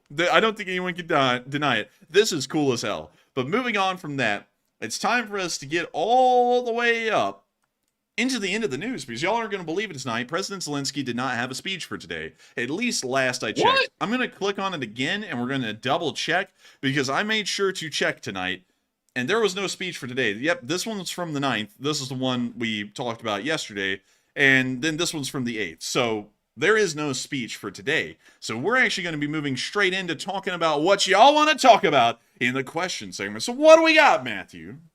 All right, and we have one poll left to address, and the question says, the U.S. says that China is closely analyzing Western weakness in Ukraine for the Taiwan invasion, and what are your thoughts? 67% said the Ukraine must win for deterrence, 21% said deterrence does not rely on Ukraine, 10% said unsure, and 2% said deterrence isn't that important. And certainly, deterrence is probably one of the most important aspects, in my opinion, we can ever do in foreign policy. Ukraine must win for deterrence. In my mind, that is a certainty, 100%. That has to happen for deterrence over there in Taiwan.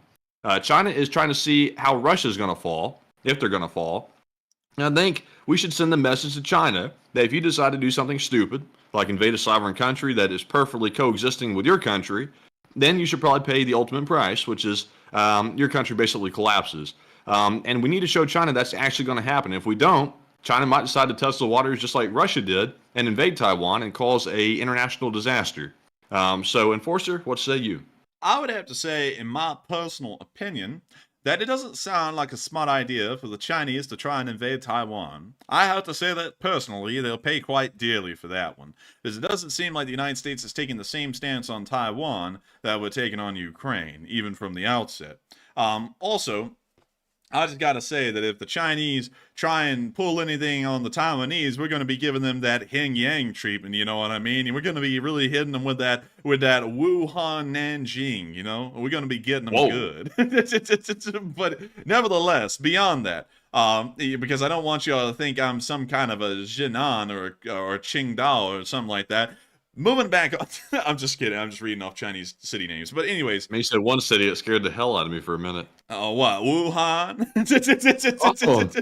We got that. We got that Wu-Tang Whirlybird up in here. But anyways. Oh man, get the hell out of here. Oh man, get the hell out of here. But anyways, we can clearly see that the United States is not going to have the same stance on Taiwan in all seriousness. And not only that, the Russian Federation is probably not going to be doing well in the war, even in the big picture, especially if U.S. support picks up again. So going off of that, I would have to believe that the Chinese are probably not going to learn enough to be able to invade Taiwan. They're probably going to learn it would not be a smart idea, even if the United States only supported Taiwan indirectly. And so with that, I hope that does address that very well. And with that, we are on to the questions, I believe. And we are moving on to our super chat questions. We are fresh out of poll questions to address. So, our first super chat of the last segment is going to go to Socrates Frias, who puts in a very generous $50 donation. Dang. Huge shout out to you for that, Socrates. A famous philosopher, if I do say so myself. And he does not leave a comment. I was hoping he'd leave some wise words like he used to way back in the day. But sadly, there are none tonight. But thank you very much for helping to keep us running. And Enforcer, what say you? And I gotta thank you, Socrates. As someone once said in a town we lived in that was running for mayor, the great 18th century philosopher, Socrates. But nevertheless, getting back from that, I gotta thank you so much for the support. You didn't throw in a comment, but you're helping this channel to keep on going. And I gotta say, I just saw someone else throw in the super chat on something that we brought up a little bit tonight. Every single time that someone throws in a super chat on this channel, and this channel continues to keep going thanks to everyone's support, it pisses off this one person greatly. Mostly because their channel's dead, and most people have seen through what they are. But nevertheless, I got to thank you so much once again for the absolutely impressive support and helping this thing to keep rolling, because you helped me to keep my voice on air. You helped me to keep doing this that I've been doing for 2 years, and helped to keep an Enforcer tradition and a Lee Spring Army tradition alive. And also, you're helping to spite all the haters, the Russians, the non-pro Russians, crackheads, hot dog salesmen, financial stockbrokers, whoever the hell they are. You're helping to piss them off, and I thank you so much for that, and I thank you for making sure to keep this channel rolling. And so thank you so much once again. I hope that does address that well, and with that, we are on to the next one, and thank you once again. All right. Yes, indeed. And the next one goes to Gaming and Random yet again, who threw in a second super chat. And this one is also a $50 donation. So thank you very much for the second massive support of the night, and it is very much appreciated. And they said, my question, only one who is ready for war right now is Ukraine and Poland, not even a USA ready for it right now. And do you agree with that? And just interested in what you guys think. And me personally, I think the USA is ready for war. I think we're always ready for war. We definitely spend enough money. We should be ready. Close to nearly $1 trillion a year. So, if we aren't ready with that kind of budget, I don't think we ever will be. But Enforcer, what say you? I would have to say that the answer to that question, or more so, the answer to that question would be that Poland is more than ready to go at the moment. I mean, Poland is pretty much itching to kill. I mean, I'm not even kidding about that. The Polish seem to have a really good itch to get to war with the Russians. The only thing that's really holding them back is NATO, which is kind of funny because, going back to the Putin interview, Putin said, everyone in the West is but a mere puppet to America. They are all America's big beach. And I was like, no, they aren't. Like, it's like Poland wants to kill you. Like, they want to see you dead. You're lucky that America persuades our allies to do one thing or another. Otherwise, Poland would have already kicked you in Ukraine a lot earlier on. Like, that's a truth. That's not even a joke. The Polish army, even compared to Ukraine's, makes Ukraine's look like small business. Poland is kitted to the teeth nowadays with nothing but the best Western weaponry. And so if they went to war with Russia, I'd actually think that they'd probably be beating them at this point. No doubt about it. Also, wait a minute, hang on, I have to check. The Polish economy is actually almost perfectly in line with the Russian one nowadays. It's about the same size. So going off of that, I mean, hell, I would say Poland is certainly ready. Ukraine is ready, for sure. They've been ready for 2 years. They've been fighting a war for 2 years. But America is no doubt ready. A lot of people think we're not. But one thing that tells me that we are certainly ready for war is that the B-21 Raider has already entered production, which is mental. A lot of people have been completely blown away that the B-21 was just in testing about mid last year, and it was finally unveiled to the public. And now, not that long after that, they are already entering production, low-rate initial production at least, showing that they're actually being rolled out of the door, which, I can't say this enough. That is shocking, because it's its first flight, according to Wikipedia, was the 10th of November, 2023, and already just a few months later after its first flight, usually it's years after the first flight, maybe 2 to 3 years, where they actually start to mass produce these aircraft and introduce them into service. These things are already being produced, and they're already going to be going into service very soon.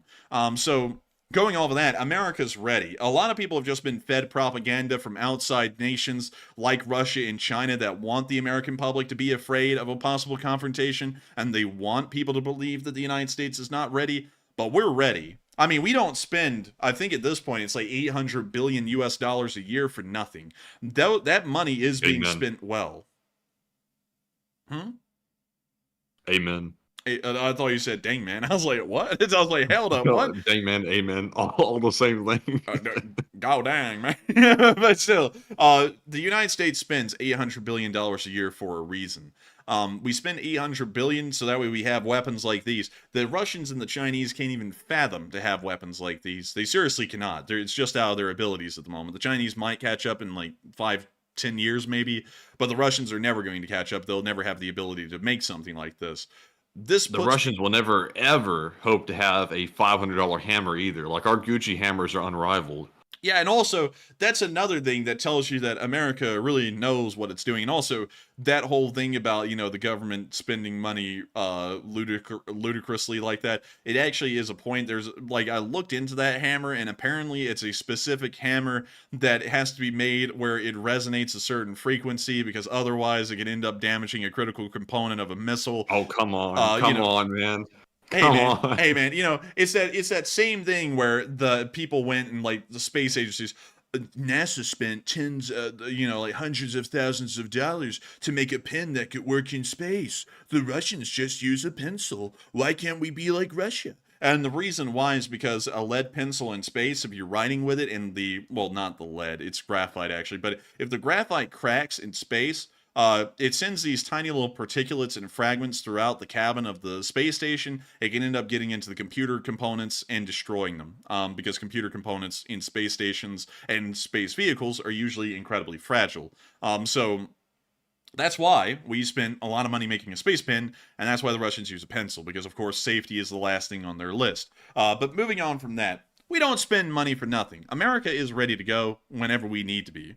It's just that right now there are a few minor concerns about ammunition availability, but that is a short and easy fix, especially considering that America would very rarely ever be the target of direct missile attacks on our home front, unlike a lot of European countries and the Russian Federation, that if a war was to break out, missiles would already be flying in between the major cities on both sides within hours, or even within the first hour itself.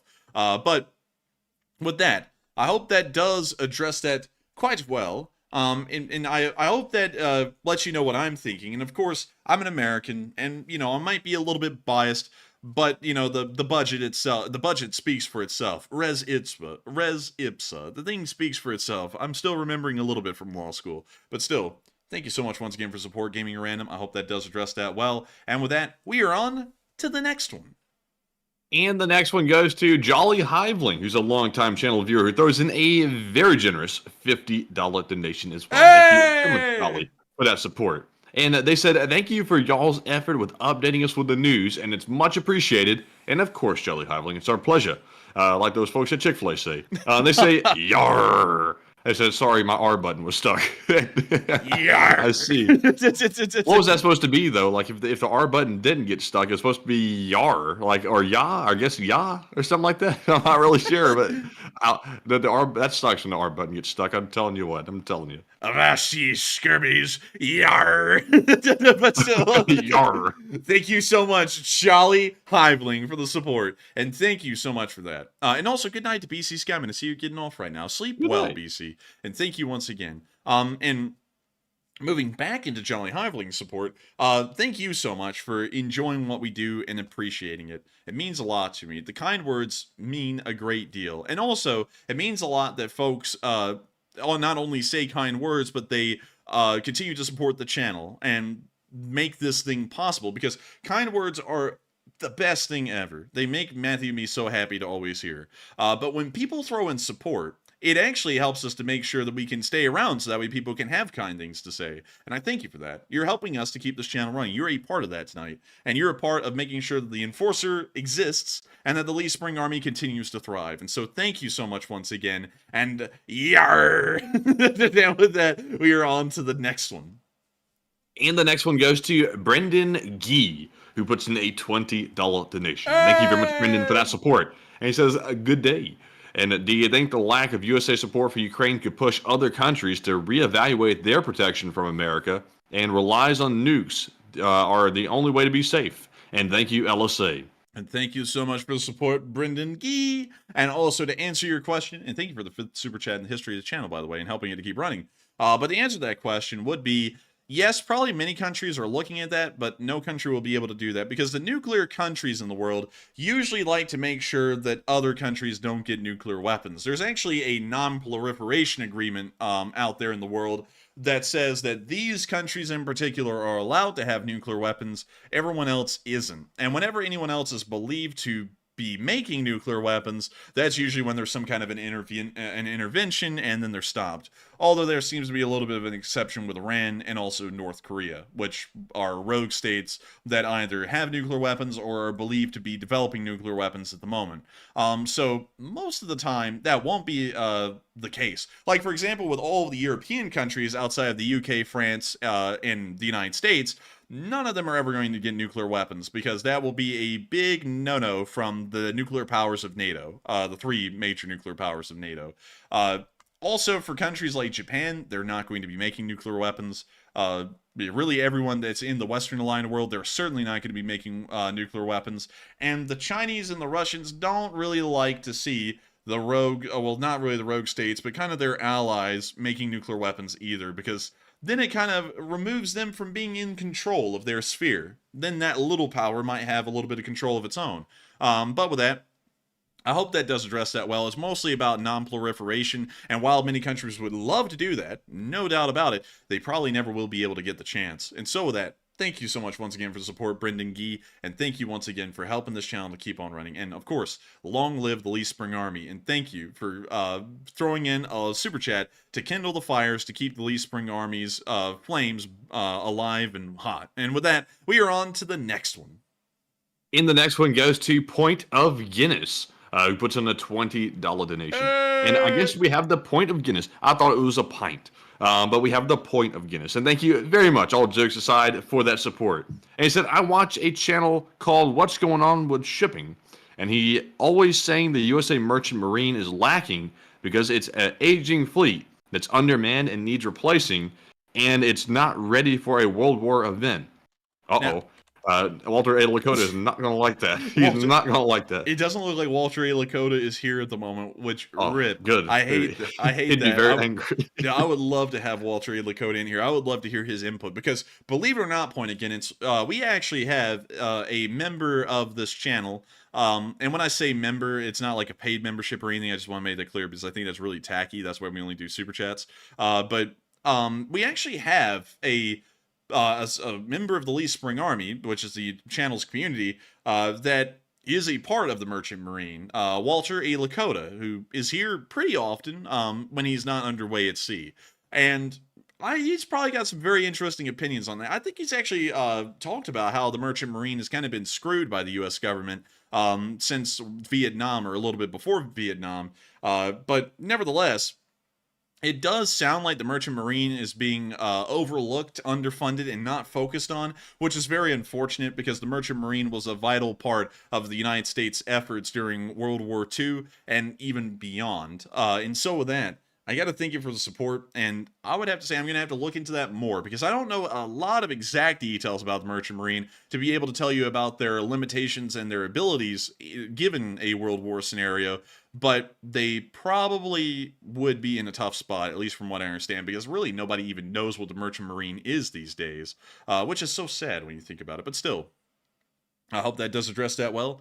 Thank you so much once again for support. And also, really cool to know that you're one of our British viewers, Point of Guinness. Really neat, because you threw in that donation in pounds. And while some people may think, because a lot of people out there are ignorant people, a lot of people who run YouTube channels don't really know a lot about the world, and really don't know a lot about war. But one thing that I do know a lot about is nations around the world. And I always find them interesting. And I always find the British very interesting because, believe it or not, about 90% of our background is British when it comes down to, like, our DNA. Matthew and my DNA. We're both about 90% British, and the rest of it's Scandinavian. But we went to Britain, and it's a really cool country. It's the only country I've been to outside the United States, and I absolutely loved it. It was very cool. The people were really neat, and the cities were really cool. And also, one thing that blew me away is that the accents in Britain literally change by the mile. You can literally just go 3 miles up the road, and the accent's completely changed. Nobody ever tells you that when you're in America. Everyone in America just thinks the British have, like, one accent,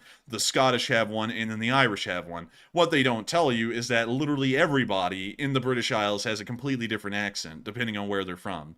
But still, I hope that does address that quite well. And thank you so much once again for the support, Point of Guinness, and I hope that does address that quite well. And thank you once again for helping the channel to keep rolling. And we're on to the next one. All right, and the next one goes to the Old Buzzard, who puts in a $10 donation. And thank you very much, Mr. Old Buzzard, good sir, for that support. He says, for the coffee fund. And I gotta thank you so much for the support, Old Buzzard. You were actually the first person to throw in a super chat tonight, and I gotta thank you for that. We greatly appreciate folks like you, Old Buzzard, that believe in the Lee Spring Army, believe in this channel, and believe in Matthew and me, and want to see us keep this thing rolling. Support makes that possible, and I gotta thank you so much for supporting the coffee fund, so that way I can get my little sips of caffeine to make this possible nightly. And so thank you so much once again. I hope that does address that well, and we're on to the next one. All right, and the next one goes to Hoodoo Texas, who throws in a $10 donation, and thank you very much as well, Hoodoo, for that support. He says, I suppose the great tragedies and righteous victories of history has revolved around whether there were the right people or not, at the right place or not, and at the right time or not. And I thank you so much for the support, Hoodoo Texas. That's one thing that I actually had to learn about Hoodoo. And you might know about it as well. I don't know if they taught it back in your day in history, but to me, this kind of sounded a little silly. Because in history, we actually learned that way back in the day in history, in the subject to history, there was the idea that great people brought about major historical change. And then they said, nowadays we know that that's just a myth, because there's no such thing as a great person bringing about change. Which I was like, that's really ridiculous and kind of nihilistic. It's like so what are they saying? Like they said one of the historical theories that was actually pushed when I was getting my history degree is that the great people that exist were just there by chance. They weren't there because they were actually great people. They were just there because, you know, the ebbs and flows of society as a whole just they ended up riding the wave to the top. You know, for example, people like Sir Arthur Wellesley, the Duke of Wellington, or Abraham Lincoln, or Teddy Roosevelt. For some reason, all of them aren't great people. They just kind of ebbed and flowed their way up the top to the top of the wave and ended up just being the people there. It could have been anyone else, and the results would have been the same, which I just find absolutely ridiculous as a historical theory, because there certainly are people that may have been at the right place in the right time. Like, Napoleon would have never been Napoleon if he wasn't at the Siege of Toulon. Like, he would have never actually been anyone if he wasn't there at that moment. And also at another place at another eventful moment. But beyond that, great people do change history. There are great people out there, and their names do get put in the books. Because if it wasn't for them, history wouldn't be the way it is. And you know, great can be taken in many different ways. It doesn't mean like they're a wonderful, amazing person. It just means that they were a person that was very influential in the ebb and flow of history. Like, honestly, like, you know, going off of the argument of a great person having a massive impact, I don't really know if we should call them great people, like the historical theory goes. I would say that it's more so significant people, because, you know, I would have to say that, you know, folks like, you know, Mustache Man in Germany were not necessarily great, but they certainly did change the course of history by coming into power, and Putin will as well. So those two people are certainly going to be remembered as two of the biggest villains of the 20th and 21st centuries, respectively. But I wouldn't call them great people, I would call them influential, and they both certainly weren't riding ebbs and flows and just ended up in these positions. Both of them were calculated, cutthroat, and brutal, and ended up getting there through various ways. But nevertheless, I would have to say, Hoodoo, Texas, that I would have to believe that there certainly is a thing about right people being at the right places and wrong people being at the right places in time, and that's what kind of creates and changes history. And it doesn't always have to be the very, very top, like a leader of a nation. It could literally just be single people on a battlefield, a single soldier, a single commander, or something like that. And I am gift bearer used a much better word, infamous. That's probably a better word to use than significant or something like that, is infamous people. But that's something I would have to say right there. I think that is I would have to agree with that. I think it certainly is mostly about certain kind of people being at certain kind of places at certain times that really propel history forward. And so with that, I thank you so much for the support, Hoodoo Texas. I hope that does address that well. And I just saw Christian Cruz say something that is pretty true, actually. But with that, thank you once again. I hope that does address that well. And we are on to the next one. And the next one goes to Truth Trooper, who puts in a $10 donation. And thank you very much, Trooper of Truth, for that support. And he said, is it possible that Ukraine used Avdiivka as a way to bleed the Russians? And is it losing it critical overall? And always enjoy these streams and recommend this channel to a lot of people. And we appreciate that very much. And he said, keep up the awesome work. And thank you so much for wanting us to keep up the awesome work. And also, thank you for recommending it to everyone. To answer your question, yes, Ukraine did use Avdiivka to bleed the Russians. They were either going to hold the city or bleed the Russians dry for it. They ended up bleeding the Russians dry for it, most likely. Losing it isn't critical. It's, of course, going to be a loss, but it's not a critical loss. Avdiivka is only an extension of Donetsk, and as a matter of fact, once the Russians take it, there's really nothing else to fight for, unless if they were to somehow fight their way all the way out to Pokrovsk, which is really the next major city in this entire area of Ukraine. So, going off of that, I'd highly doubt this is going to become a critical loss for Ukraine, because there's really nothing else beyond Avdiivka itself. But with that, I hope that does address that well, at least in my opinion, and thank you, Truth Trooper, once again, for supporting this channel. And with that, we are on to the next one.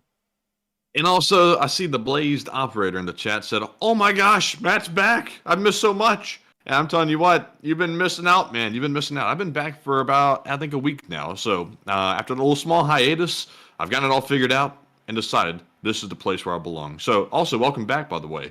And up next, we have a super chat from Business with Sheila and Dr. Antonio Arnold, who puts in a $10 donation and says, hello, here's some support from Airborne Veteran and Slav Ukraine. And thank you for being an airborne veteran. Thank you for your service to this nation. And also, thank you for supporting the channel and helping it to keep running, because you're making this channel possible. And of course, Slav Ukraini. And thank you once again, Business with Sheila and Dr. Antonio Arnold, for being one of the people that makes this channel possible. We say that we have no ads or no sponsors, and I'd have to say that that's a little untrue. We have one sponsor, and it's you folks in the Elite Spring Army. And so thank you so much once again. I hope that does address that. And we are on into the next one. And the next one goes to Jeff Hanley, who puts in a $10 donation and says, I look forward to the show every day except Mondays, and would like you to try Frank's Red Hot. It's my favorite hot sauce. And glory to Ukraine. And I've actually tried that hot sauce. It's good, but it's just not hot enough, in my opinion. And Slava Ukraini. And thank you for the support, Jeff Hanley. And I would have to kind of agree with Matthew. I don't find Frank's Red Hot to be hot enough. Tabasco is really good. I actually am a big fan of Tabasco, unironically.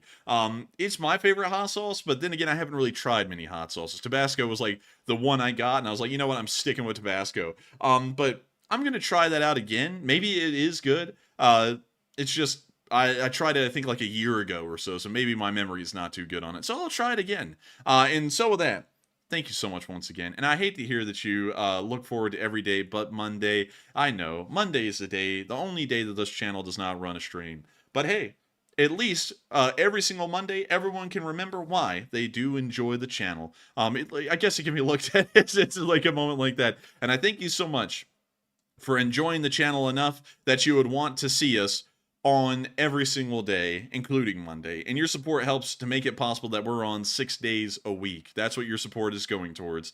And so with that, thank you once again. I hope that does address that well. And we are on to the next one. And this time we have a $10 super chat from Junebug72. And sadly, no comment to address on this one, but thank you very much, Junebug, for that support. And as always, being a longtime channel legend. Junebug, by the way, as everyone knows, is a longtime old guard of the channel. Has been around for ages, and a very valued member of the channel. So, Enforcer, what say you? And I gotta thank you so much, Junebug72, for the support. Your support says a lot, and I see the pair saying thank you. It means a great deal. It means a lot. It really does.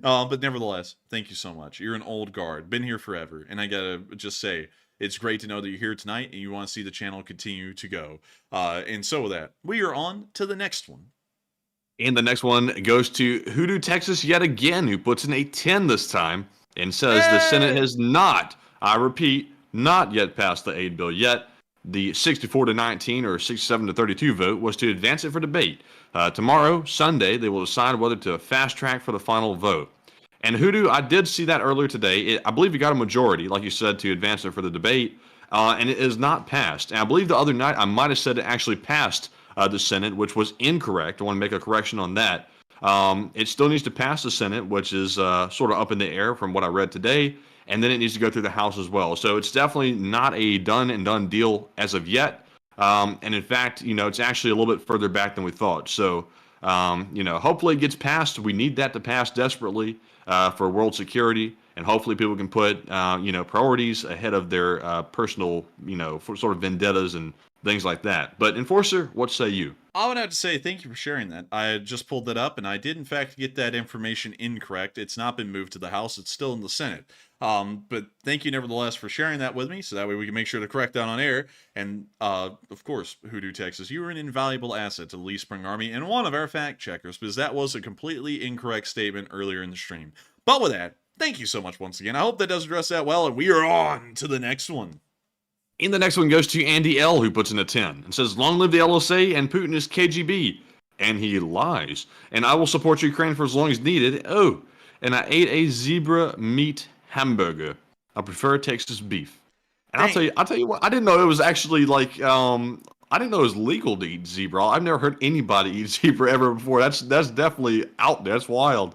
I'd be curious now to tell you. It's probably like chicken though. But Enforcer, what say you? I would have to say, I have never eaten a zebra, Andy L. I'm shocked. Like Matthew said, I don't even think those things were eatable. That sounded so stupid right there and ignorant. Eatable. Edible. It's edible, not eatable. But that is wild. I never even, you know what? You are a well eaten person. Like, you've eaten a lot of stuff. And I gotta thank you so much for the support. I would have to say, Texas beef probably cannot be beat. American food is actually not bad, especially as long as you don't get it like factory processed, because that's it's not that great. But most food in America is actually really good. But still, Putin is KGB, and he does lie. He would, like Matthew said before the interview even went live. He said it's going to have some truth in it, but there's going to be a lot of lies sprinkled through it to make the story a certain way, and that's exactly what he did. And I gotta say, thank you so much for supporting Ukraine as long as needed, and thank you so much for supporting this channel as long as needed as well. Ukraine needs support, and that is, of course, absolutely imperative to make sure that Ukraine continues to get support. But I got to thank everyone who supports this channel as well, because much like Ukraine relies on foreign support to try and make sure that they can do their best in this war, this channel relies entirely on viewers like you, NDL, and y'all's continued support to keep this channel running. It's not easy running this channel, and especially considering that we've decided the legal route is not for us, and we've decided better so to focus on this. Y'all's support is the only thing. Yeah, you said the legal route's not an option for us. No, we want to do everything legal. We just don't want to go become lawyers.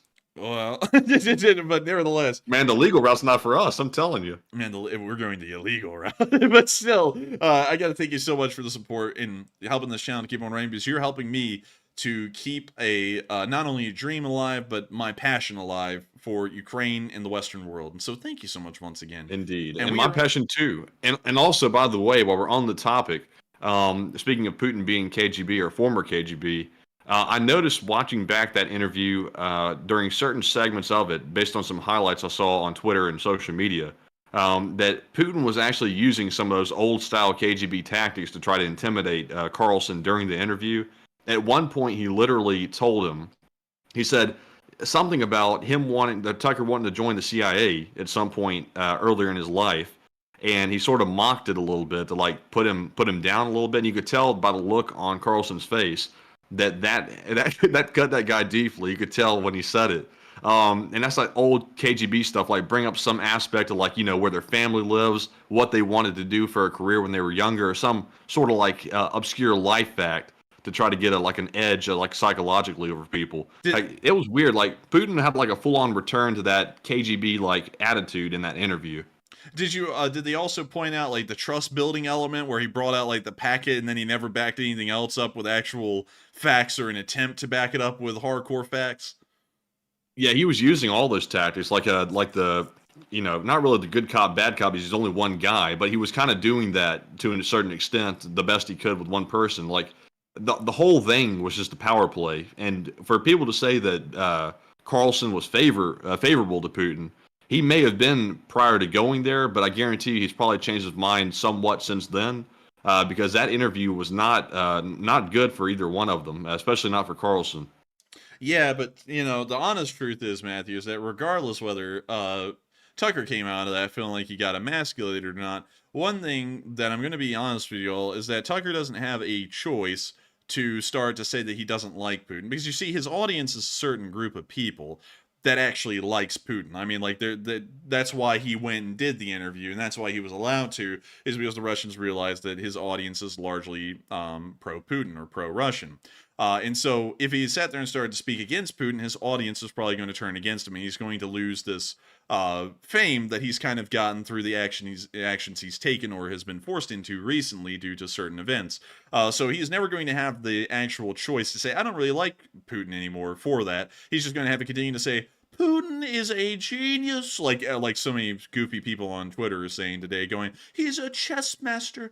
He's so smart. He was able to recite history wrongly, but he still recited it. But anyways, with that, I hope that it's cunning, though. It is cunning. Like Putin is not very smart, but he has mastered that art of manipulating and manipulation in people. Because what he said during that interview was complete bullcrap. It was BS all the way around. The history was all wrong. All of his assessments were wrong, and also his reasons for invading a sovereign country were completely wrong as well.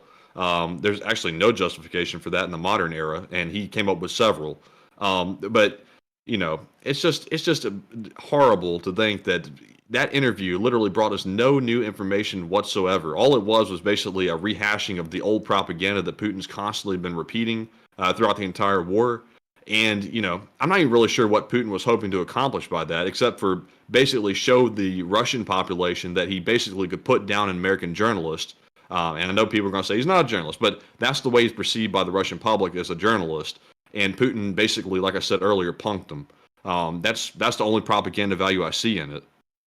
Yeah, I mean, it's true. I would agree. And of course, NDL, long live the Lee Spring Army, and thank you once again for the support. And with that, we are on to the next one. And the next one goes to Paramecium13, who puts in a 10 and says, Putin is as much of an A-head as he is a A-tater. I thank you for the support, Paramecium, and a very interesting analysis of what Putin is. I would just say Putin's a thug, like every thug in history, and we know what we have to do with thugs. We got to put them down. And so with that, thank you so much once again for the support. I hope that does address that well. And with that, we are on to the next one. And the next one goes to Marija Mulishev, who puts in a 10 and says, my bud said Sersky got job cousins with Zelensky. I'm not sure. Let me send this one over to you, Enforcer. I'm not really sure what this means right here. So let you. So I'll read it. I'll read it because I can actually understand it. I'll read it for everyone. So, my bud said it's Alexander Sersky got the job of chief of the armed forces because he's cousins with Zelensky and ran a cartel from the Avdiivka coke plant. He likely sold Zelensky a plan to move the front by March 15. He sent a certain person, a literal political person in America, a book, he said Soros money bad. I gotta be honest with you, this sounds like The one of hell? those. Like, first off, it's broken English, and I'm not really getting that. Like, because it's in U.S. dollars, so they're here in America, so that's Sounds kind of a like little odd. bot talk. Um, I hate to say it, but this is one of these, and I don't mean to be mean because maybe you threw this in with honest intentions, but this sounds like one of those weird, goofy George Soros is like running the world kind of a thing that simply doesn't exist. Uh, like I would go through the detailed explanation, but I found that people who believe in the George Soros thing go, that's what they want you to believe after I explain everything. Because do you really think that some backstabbing, conniving politician in the West is just going to end up bending the knee to some businessman that they could easily crush through sanctions or having them arrested or something similar? If they really wanted to. Also, Probably not. also, if I understood the super chat correct, it sounded like they sort of accused Zelensky of being involved with the cartel and also giving jobs to cronies and stuff like that, Yeah, and being corrupt. also it's kind of weird and convenient that apparently Sersky was running something out of the Avdiivka coke plant, which is currently on the front lines right now. So I have to be honest with you, I don't really get what you're trying to get at here.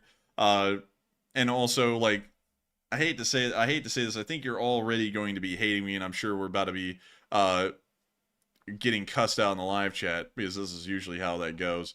But I'm sure, like you're about to say, we're also funded by George Soros, and I wish, because if we were, we wouldn't have to take super chats from incredibly kind and generous viewers. We would just be able to run the show. But beyond that, there is no cartel in Ukraine. I mean, like, it's like low-level thugs making crocodile, so it's not really like a massive organized crime kind of a syndicate. And also, Sersky has a track record throughout the course of the war. So thank you for the support, and also our stream flatlined there for literally 2 seconds, but still, thank you for the support, and we're going to be on to the next one. And the next one is a $10 super chat from Andy L once again. And this one right here actually does not have a comment attached to it. But thank you once again, Andy, very much for helping to support the channel. And we appreciate it very much. Oh, wait a minute. It's that one. I just saw it. It does have a comment attached to it. Sadly, we can't read it. But a really quick explanation. We're not reading that one because that has to do with some goofy stuff. Like, not on Andy L's end. It has to do with some goofy event that Andy L was commenting on. But nevertheless, I want to thank you so much for the support, Andy L, and helping the channel to keep on running. Can't really make a comment either way on that. But nevertheless, thank you once again for supporting this channel and helping us to keep this thing rolling. Because if it wasn't for folks like you, we wouldn't be able to be on air. And so with that, we are on to the next one.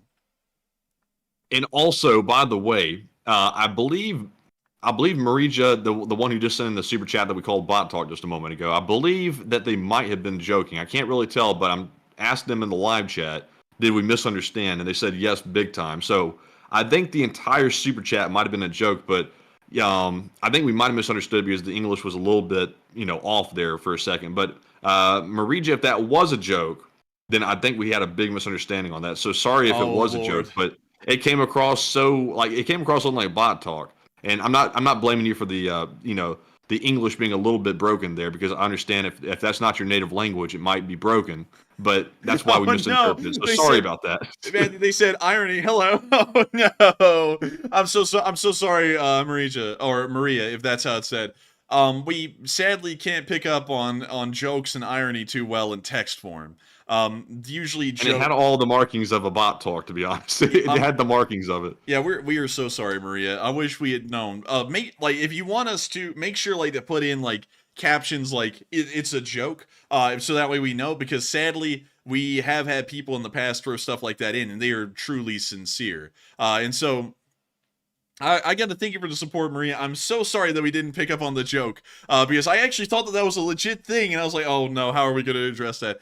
But I can't apologize enough. I'm so sorry. We didn't mean to talk to you like that or anything like that or assume that. But still, thank you for the support and helping the channel to keep on running. Big apology, because now I feel like an absolute douche. But with that, we are on to the next one.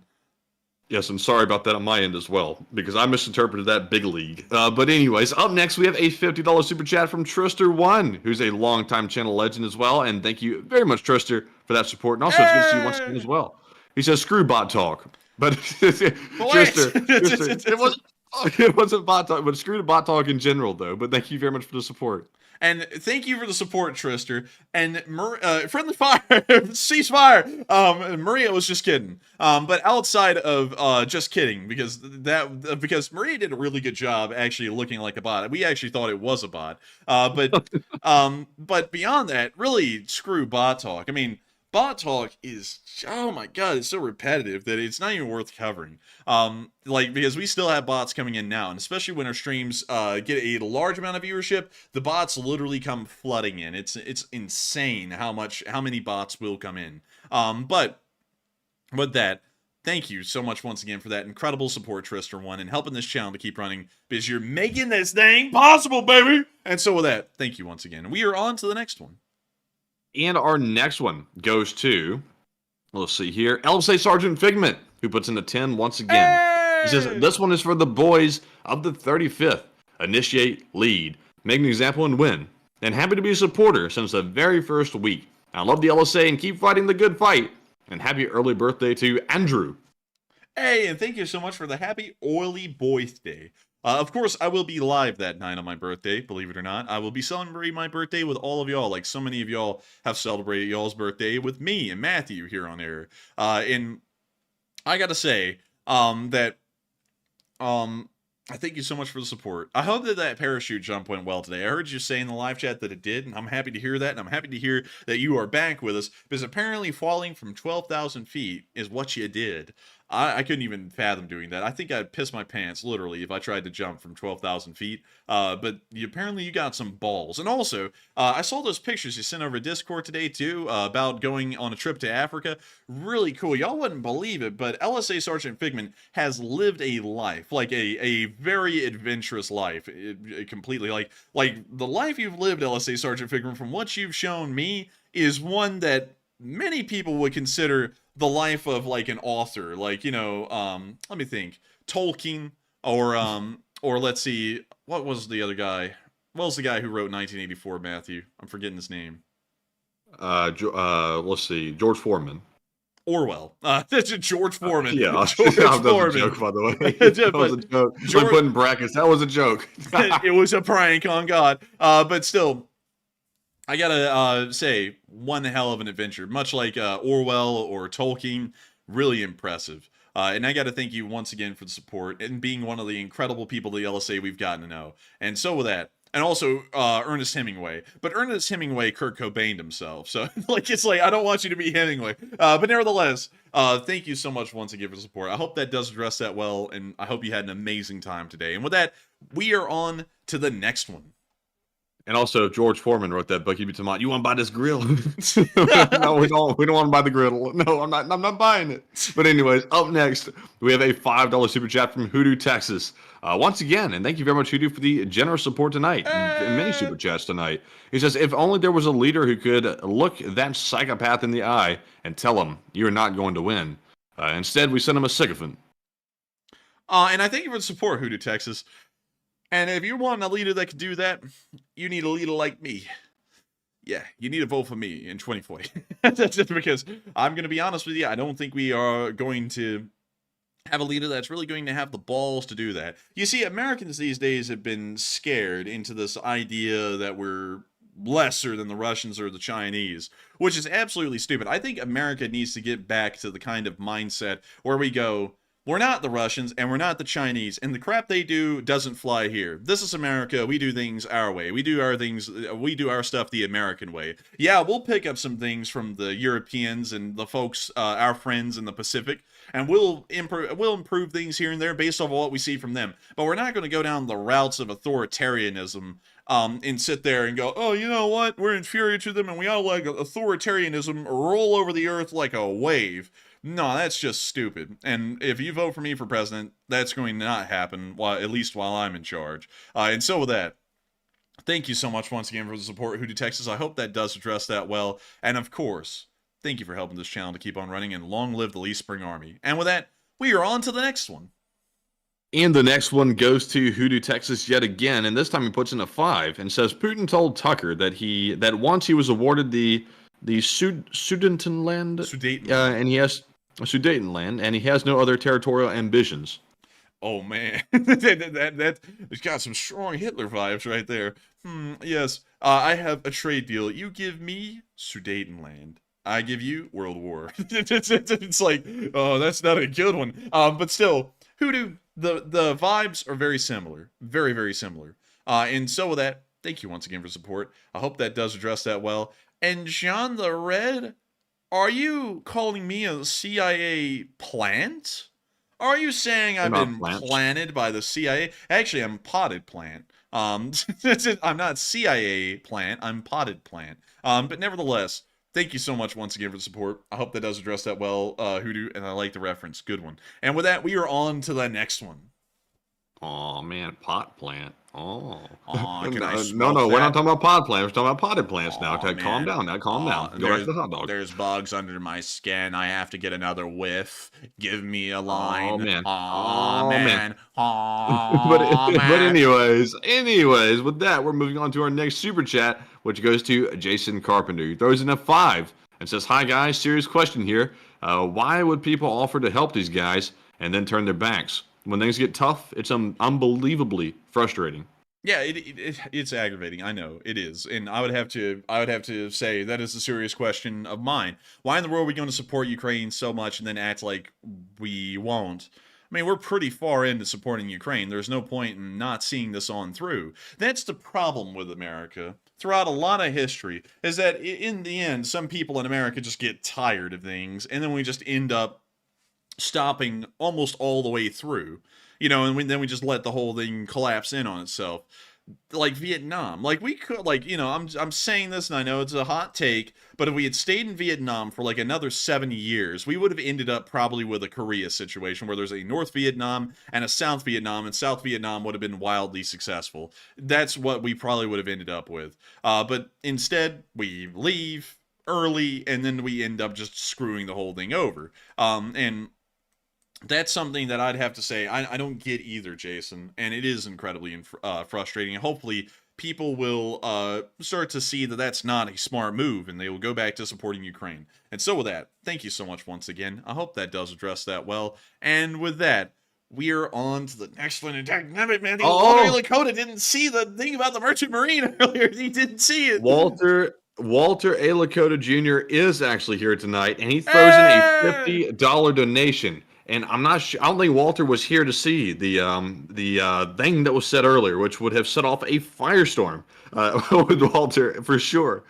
He says, "Aloha, Enforcer Matt, and LSA from OG Ellison Bosun, and for my 50% stake in the Enforcer LSA stock." Hey! He says, "Hawaii fun fact: on Quow is Wami Canyon, which is supposedly the only place or island D." With a canyon in the world. Take one from the chat. And let's go to that island. Let's go to, let's see, Kauai Island, I believe is how it would be called. So, we've got... Kauai, like the River Kauai? Man, get out of here. Get out of here. So, let's see here. That's Oahu, and that's... Here we go. So, where's that canyon? Here we go. Here it is. Here it is. The Waimea Canyon. Man, that's like Crimea River. That's like Waimea River. But wow, dude, look at that. It's got a waterfall and everything. Wow. That's like that place in Up where they put that man's house on balloons. Why did you say it like that, dude? It sounded like a movie recap. You're like, wow, that is like that place where they put that house on balloons. It's... Yeah, I love that. I don't know. It just came to mind. I just said it, man. Dude, that was such a funny recap of it. I was like, man. And I just said recap instead of recap. But anyways, man, that is so cool. It's beautiful. Dude, Walter E. Lakota, you know a lot about Hawaii. And so, beautiful place, though. I mean, this is really shocking. Oh, dude. It's a full-on rooster. Many people are going to be inserting jokes. Man, it's a Well, I don't Oh want to say. man, the hot dog salesman likes to suck on these on another name down at the Greyhound bus station. Oh man. Man, I did not mean to laugh like that. I was straining so hard. Oh man. Oh man. Man, between that Squidward laugh I do and also that, they're gonna be roasted for our laughs. Oh, dude, you know it. Hey, we get roasted for anything anyways. But hey, on the bright side, at least it's only 5 people now that are roasting us. Instead of, thousands, it's just 3 people. So who cares, really? But still, beyond that, I'm there's many jokes to fill in here. But beyond that, I'm liking this. I'm digging it. I can't say that enough. We're going to go here one day, and we're going to see this place. And look, here is Hawaii. Or in the words of Michael Jackson, it's Neverland. But still, thank you so much once again. Dude, we're good. We're clowning too much tonight, but still, thank you so much for getting 50% stock in the Lee Spring Army, and of course, being a part of the effort of the Lee Spring Army on a daily basis to keep this channel running. I thank you greatly for being a part of that tonight. And not only that, thank you for sharing that Hawaii fun fact with us.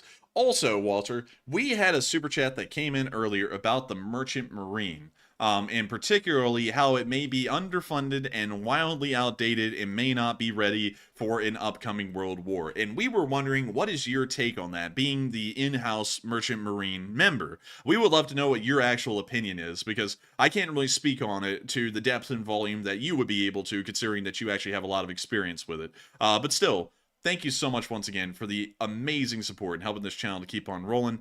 And Walter A. Lakota just said, what was the subject about the Merchant Marine having to do with me? And that is exactly it, Walter. I would love to hear an answer to what that super chat said, because I'm so interested in it. But still, thank you once again. I hope that does address that well. And with that, we are on to the next one. And the next one goes to Steve Blanchard, who puts in a $20 donation. And thank you very much, Steve, for that support.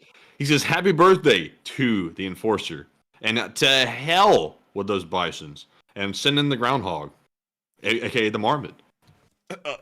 It's that time of the night, Matthew.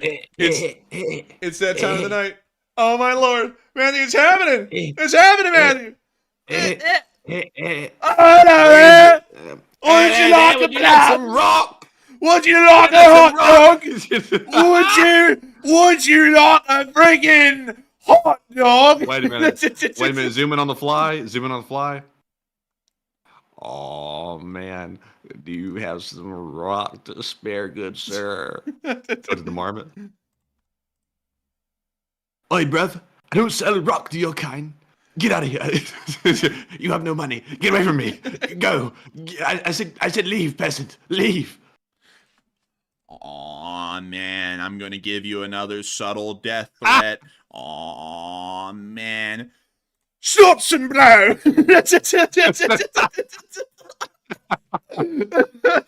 Oh, dear. Oh, my Lord. Oh, man.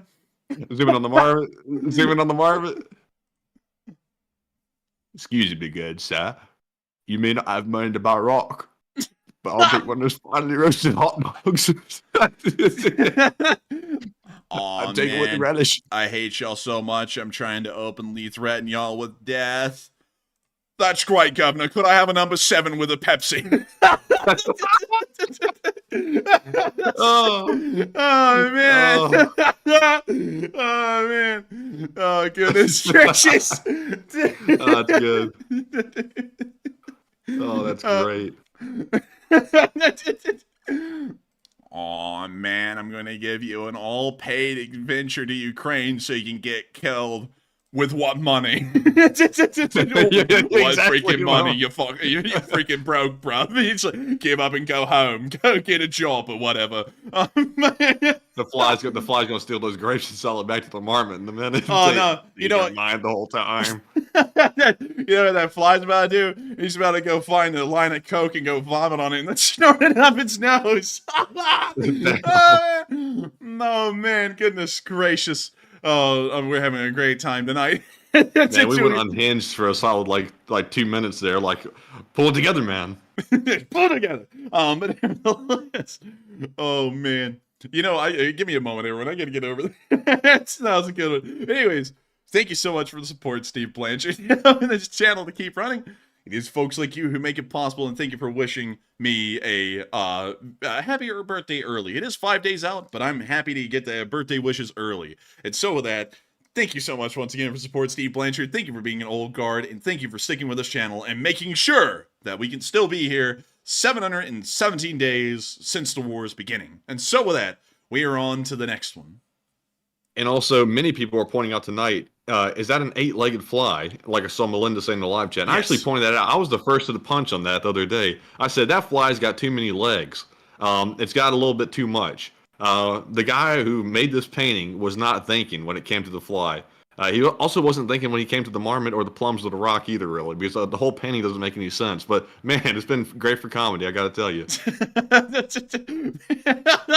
It has been wonderful for comedy. This picture has become, I think, more prevalent than the LSA honey badger, which is the actual official symbol of the Lee Spring Army. It's the official animal of the LSA. This thing has ended up becoming funnier for some reason. Well, actually, the honey badger was just cute, but this thing is funny. But nevertheless, I got to thank you so much for the support, Steve Blanchard, and helping this thing to keep running. I hope we addressed that well, and I hope you enjoyed that fun little moment live on air. And you know what's funny, Matthew, is that after being subtly threatened with death the second time in about a week, I'm sure that this lunatic will be getting back on their channel, so there are 4 people who still watch, and talking about how they were made fun of for being a drug addict or something on stream tonight, which is like, yeah, but you kind of just threatened us with death, so, you know, you can get over it. But anyways, with that, we are on to the next one.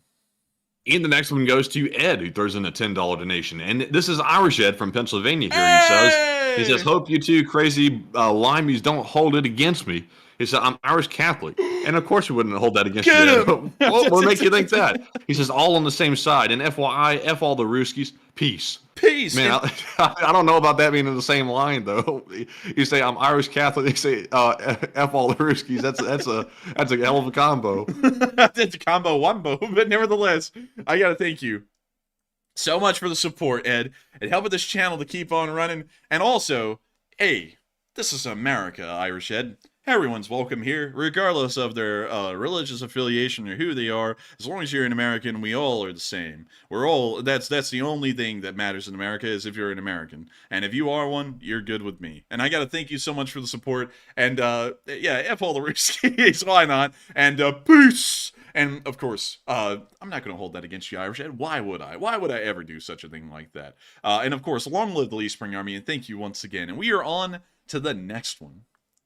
And up next, big shout out to Nestors, Jimmy G, and La Rin, who each put in a $5 donation and do not leave any comments. But thank you very much to Jimmy, La, and Nestors very much for that support. And also, it's good to see you once again, especially to Nestors, who's been missing for a little while, and he is living in Israel. I especially hope everything's going good there, because it is still spicy in that region of the world. But thank you all very much for that support. And Enforcer, what say you? Welcome back to Nestors. We really have been wondering where you've been, because you disappeared for a while, but it looks like you're alive. We were actually kind of concerned for you for a while. We were like, oh, well, hopefully he wasn't one of the folks that was unfortunately killed. And you're still alive, so welcome back. And I hope you've been having a safe time over there. And of course, thank you so much once again to all of y'all once again for the support. Each and every one of y'all is helping this channel to keep on running. And if it wasn't for y'all, we wouldn't be able to make this thing possible. And so with that, we are on to the next one. All right, and our next one goes to Hoodoo, Texas. Once again, he throws in a 5 this time, and he says, we need a classically educated charismatic... let me start over on that one. We need a classically educated charismatic leader in the West, right to take the leadership in resisting Putin, but I don't see a single one. Oh, man. Not even me? But... yeah, I'll be honest with you, I'm not seeing him either. But nevertheless, I would agree. But you can always vote for me in 2040. I might be about 17 years too late, but hey, at least you could get it then. I'm sure, though, to be entirely honest with y'all, people will be pulling up these streams when I'm trying to run for president in 17 years and going, look, he did this. Isn't that unacceptable? And I'm just going to own it. I'm going to be like, yeah, I did that. It wasn't unacceptable. It was funny. Live with it. You know, it's just like, don't you want a president that has some comedy? You know, because Or you could be like, "Oh, I'm so sorry. I apologize for what I said back in the day. I'm so sorry. Please forgive me." You could be like Prince Harry. I only dressed up in a Nazi uniform for the laughs, guys. You know, Oh, well, that's another story. That's another story. We had never done nothing like that ever. yeah, but you can always try to pull something stupid like that. But luckily enough, we're responsible and intelligent enough to know that stupid crap like that you just don't do at all. But joking on stream is something that people are going to try and find a problem with. But hey, I know that, I understand it, and you know what I'm going to do? I'm going to tell people, if you have a problem with it, tough, live with it, and vote for me. But nevertheless, thank you so much once again for support. I hope that does address that well, and we are on to the next one. And the next one goes to Octavian Timarasun, who puts in a 5. And says, proud of the LSA, and everyone here is amazing. And we may all live halfway across the world, but we're all united for Ukraine and the good in the world. And that is true, Octavian. And that's what's so beautiful about the LSA, in my opinion, is the LSA has raised over 1.3 million, or approximately around that figure, to support Ukraine throughout their survival. And that is something that I have not seen anywhere else on YouTube or the pro-Ukraine community, which is a blessing for Ukraine. It's also a blessing for the channel as well. And nothing will ever stop it. Nothing. No hot dog sellers, nothing. But Enforcer, what say you? And I thank you so much for being one of our Romanian viewers, Octavian. It's wonderful to know that you are one of those folks. It's really cool. And also, I think that is something incredible. And not only is it just people around the world who are part of the Lee Spring Army, it actually goes well beyond that and into areas that are honestly revolutionary for the pro-Ukraine sphere. We don't take a political side, which is probably one of the most interesting things about this channel. Now, I will say things here and there, speaking to the character of a political person here and there on occasion, but I never openly pick a political side, whether it be to the left or the right. I like to make sure that that's up to y'all and something that we don't talk about on this channel, because Ukraine transcends a domestic political discussion like that. It's something beyond that. It's a strategic national issue. Well, not only that, not a strategic national issue, it's a strategic sphere issue, much like for folks like you in Romania that are not in America. But beyond that, I think that's something that really speaks as much volume as the people from around the world, is that we don't try and get y'all divided or pick a clear side for absolutely no reason.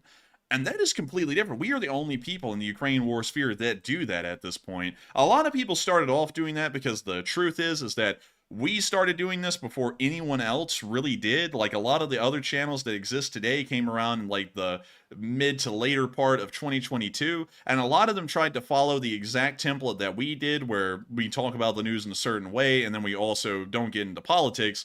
But then a lot of them, because, you know, many people act like their voice actually means something in that sphere, then started to get into politics. And now all of them are not just Ukraine war channels, all of them are also U.S. politics channels now, which I just find to be the worst thing ever when trying to make everyone rally around and be unified in a war, is to then divide people on domestic political issues. That's just stupid. And a lot of people have done that, and that's something I think is amazing about the Lee Spring Army, because I see people every single night on this channel that clearly you can tell they're from two different sides of the political spectrum. All the time. In fact, I would say that half of the Lee Spring Army is one side and half is the other. That's what I see on this channel. And most people don't even see that, and most people don't care. And I think that's what's truly amazing about the Lee Spring Army, is that it is united behind a cause and not trying to get involved in petty matters that are inconsequential. And so with that, thank you so much for the support, Octavian, and thank you once again for being a part of this amazing and incredible Lee Spring Army that continues to exist in such a special and incredible way. And so with that, we are on to the next one. And the next one goes to Neil Vizanon, who puts in the 5 and says, orders received and understood, and we'll start harassing DC on Monday. And thank you so much for the support, Neil. And I wish you the best of luck on that mission. Of course, don't like threaten people or anything. Like, I don't mean that kind of harassment. I mean, just burn down the phone lines and write up as many letters as you can. They will eventually read them and listen to the calls if enough of them come in.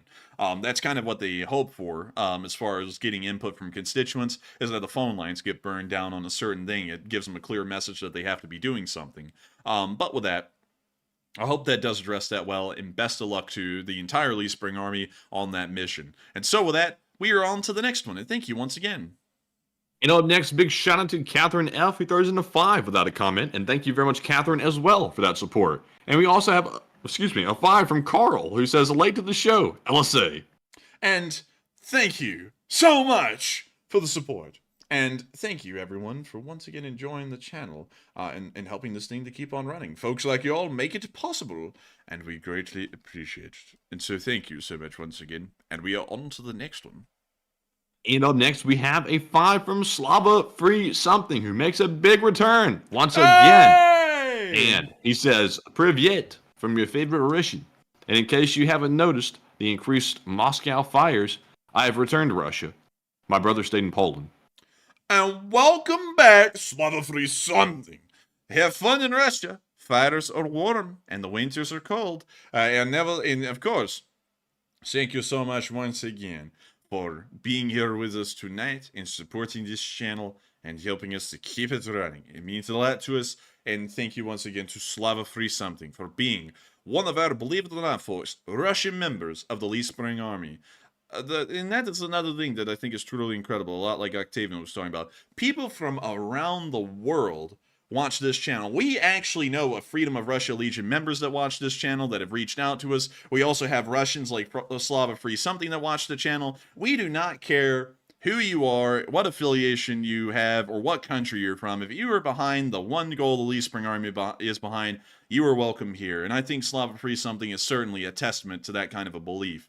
Because from what we've been told, Slava Free Something was pretty much banished from every other pro-Ukraine community on YouTube, which says a lot about, if these people are really just pro-Ukraine, or if they're not only taking it from being pro-Ukrainian, but they're now starting to be racist against Russians that even support the cause, which is ridiculous. But with that, thank you once again. I hope that does address that well, and we are on to the next one.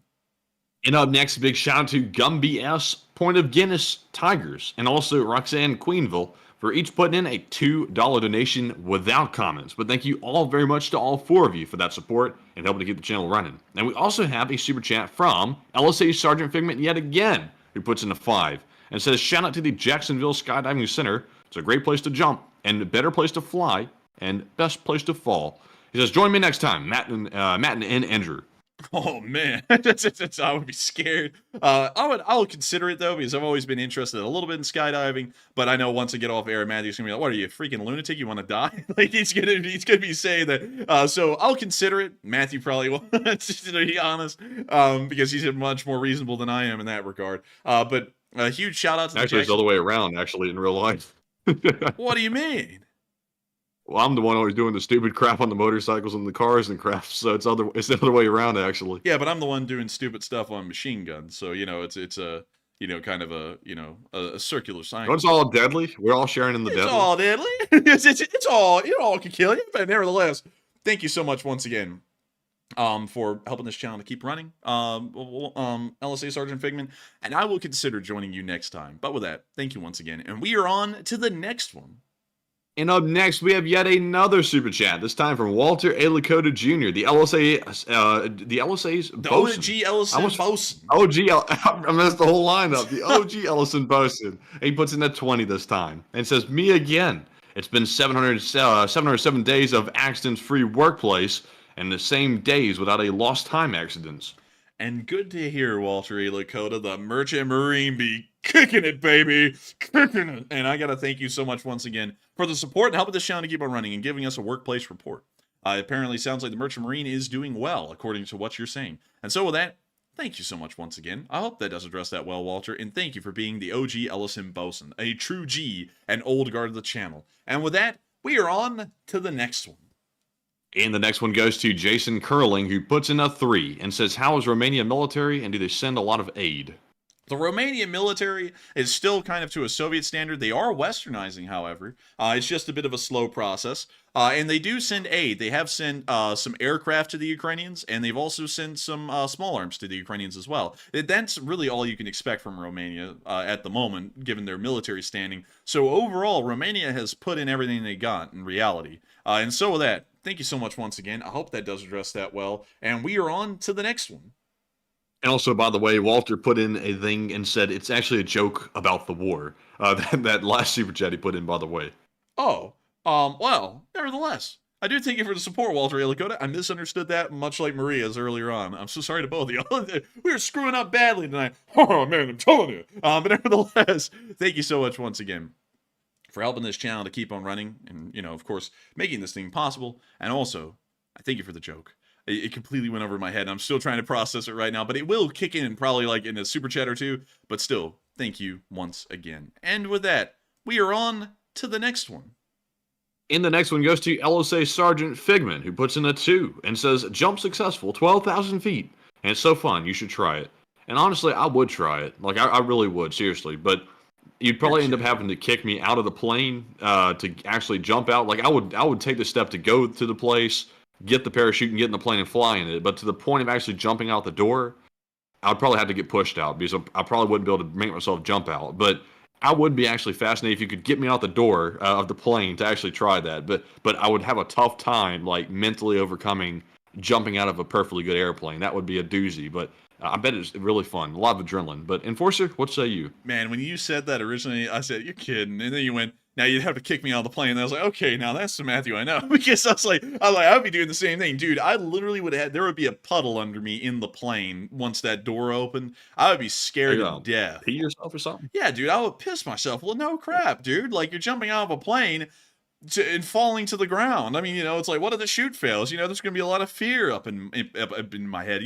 I'll be going freaking crazy. I'll be tweaking up in here, but not tweaking. Are you scared of dying or something? No, I'm not scared of dying, but I'm scared of falling. I'm scared of the fall down to dying. Like, that's the part I'm scared about. But nevertheless, I would want to try that in all honesty, because I feel like it would be one hell of a rush. Not that I'm like an adrenaline junkie or anything, but that would be pretty interesting to at least give it a shot. So I'll think about it, LSA Sergeant Figman, and thank you once again for helping this channel to keep on running. And so with that, we are on to the next one. And the next one goes to LSA Sergeant Figment once again. He puts in 3 in a row. They're each $2 donations.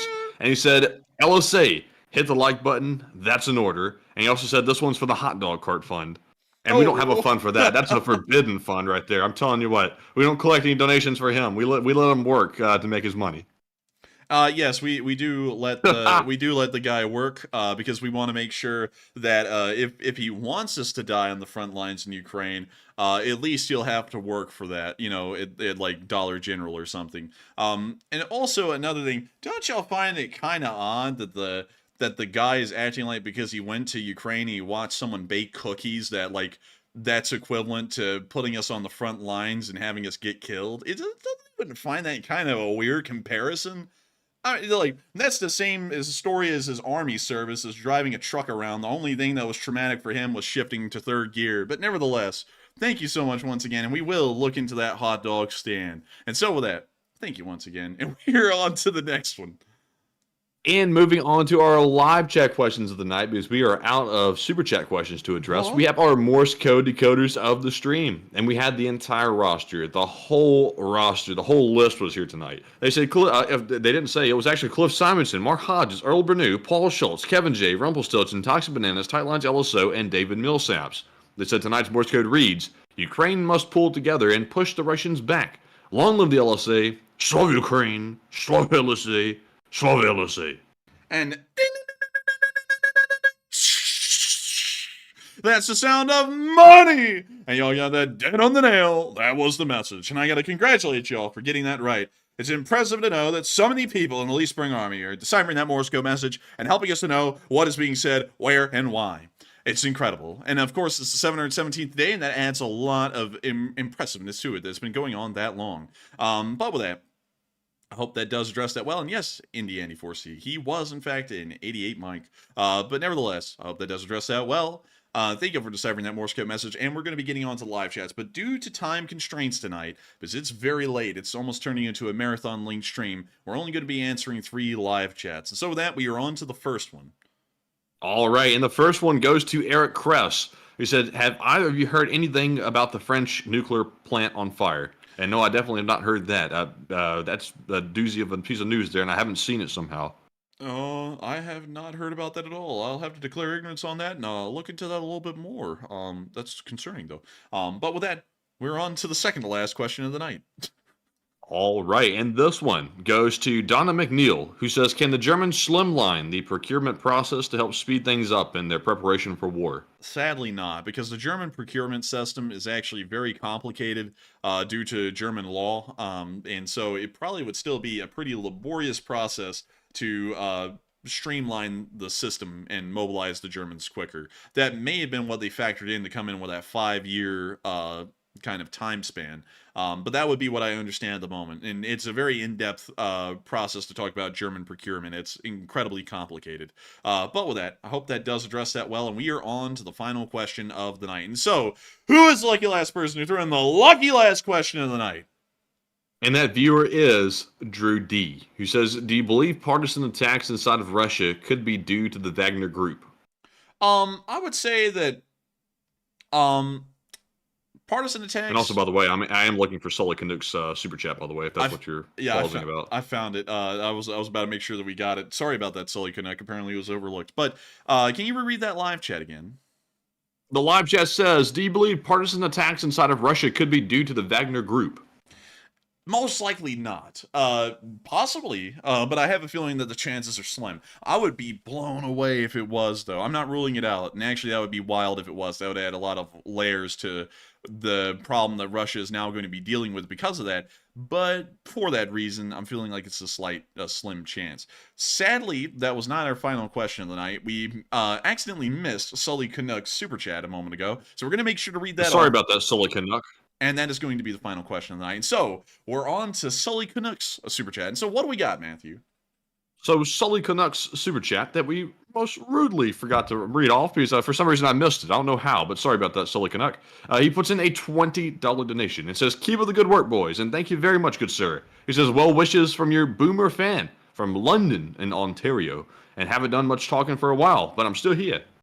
And hey, and thank you for being here, Sully Canuck. I'm so sorry that we almost missed that. I actually did notice, and I actually have a spreadsheet up over here, and I kind of make sure that we address all of them and cross our Q's and everything. But nevertheless, thank you so much for wanting us to keep up the good work, and thank you for being our viewer from London, Ontario. It may not be London, England, but it is London, Ontario, and that counts for something. It's a cool place. And not only that, I'm glad to know that you're still here. I'm glad to know that you're still watching. And it's okay to be quiet from here to there. Everyone can't always live chat, but we love to see folks live chatting in the comments section and talking, because we just love to see the folks who've always been around being here, like you, Sully Canuck. And so with that, thank you so much once again for support. Thank you for wanting us to keep up the good work. And your support, of course, helps us to make that possible. And so with that, that is the end of our tonight's stream on Sully Canuck's Super Chat. Great way to round out the stream, and once again, huge apology that we missed that. Both Matthew and me missed that, and I thank you so much for bringing that up, because I would have felt like a real douche if we had missed it. But nevertheless, we have reached the end of tonight's stream. I thank every single one of y'all so much once again for watching. If y'all have enjoyed the stream, please make sure to like, comment, and subscribe. These streams run 6 days a week at 10 p.m. Eastern Time every single day except for Monday. So you will always find us here, and you will always find us live. And so with that, good night, good luck, take care, stay safe, Slava Ukraini, and long live the Lee Spring Army. The Lee Spring Army will never die. And good night, folks. We'll see you all tomorrow. Once again, thank you all for another great stream, and be sure to tune in daily for our new Short War updates that we're putting out on the regular now. And of course, Slava Ukraine, Herom Slava, and hello there. Good night. Hello there.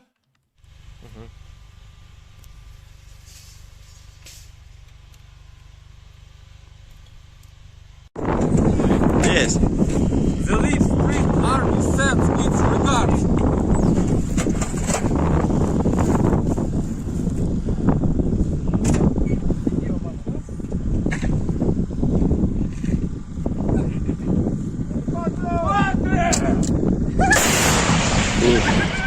Русский военный корабль. Предлагаю сложить оружие и сдаться. Русский военный корабль, иди нахуй.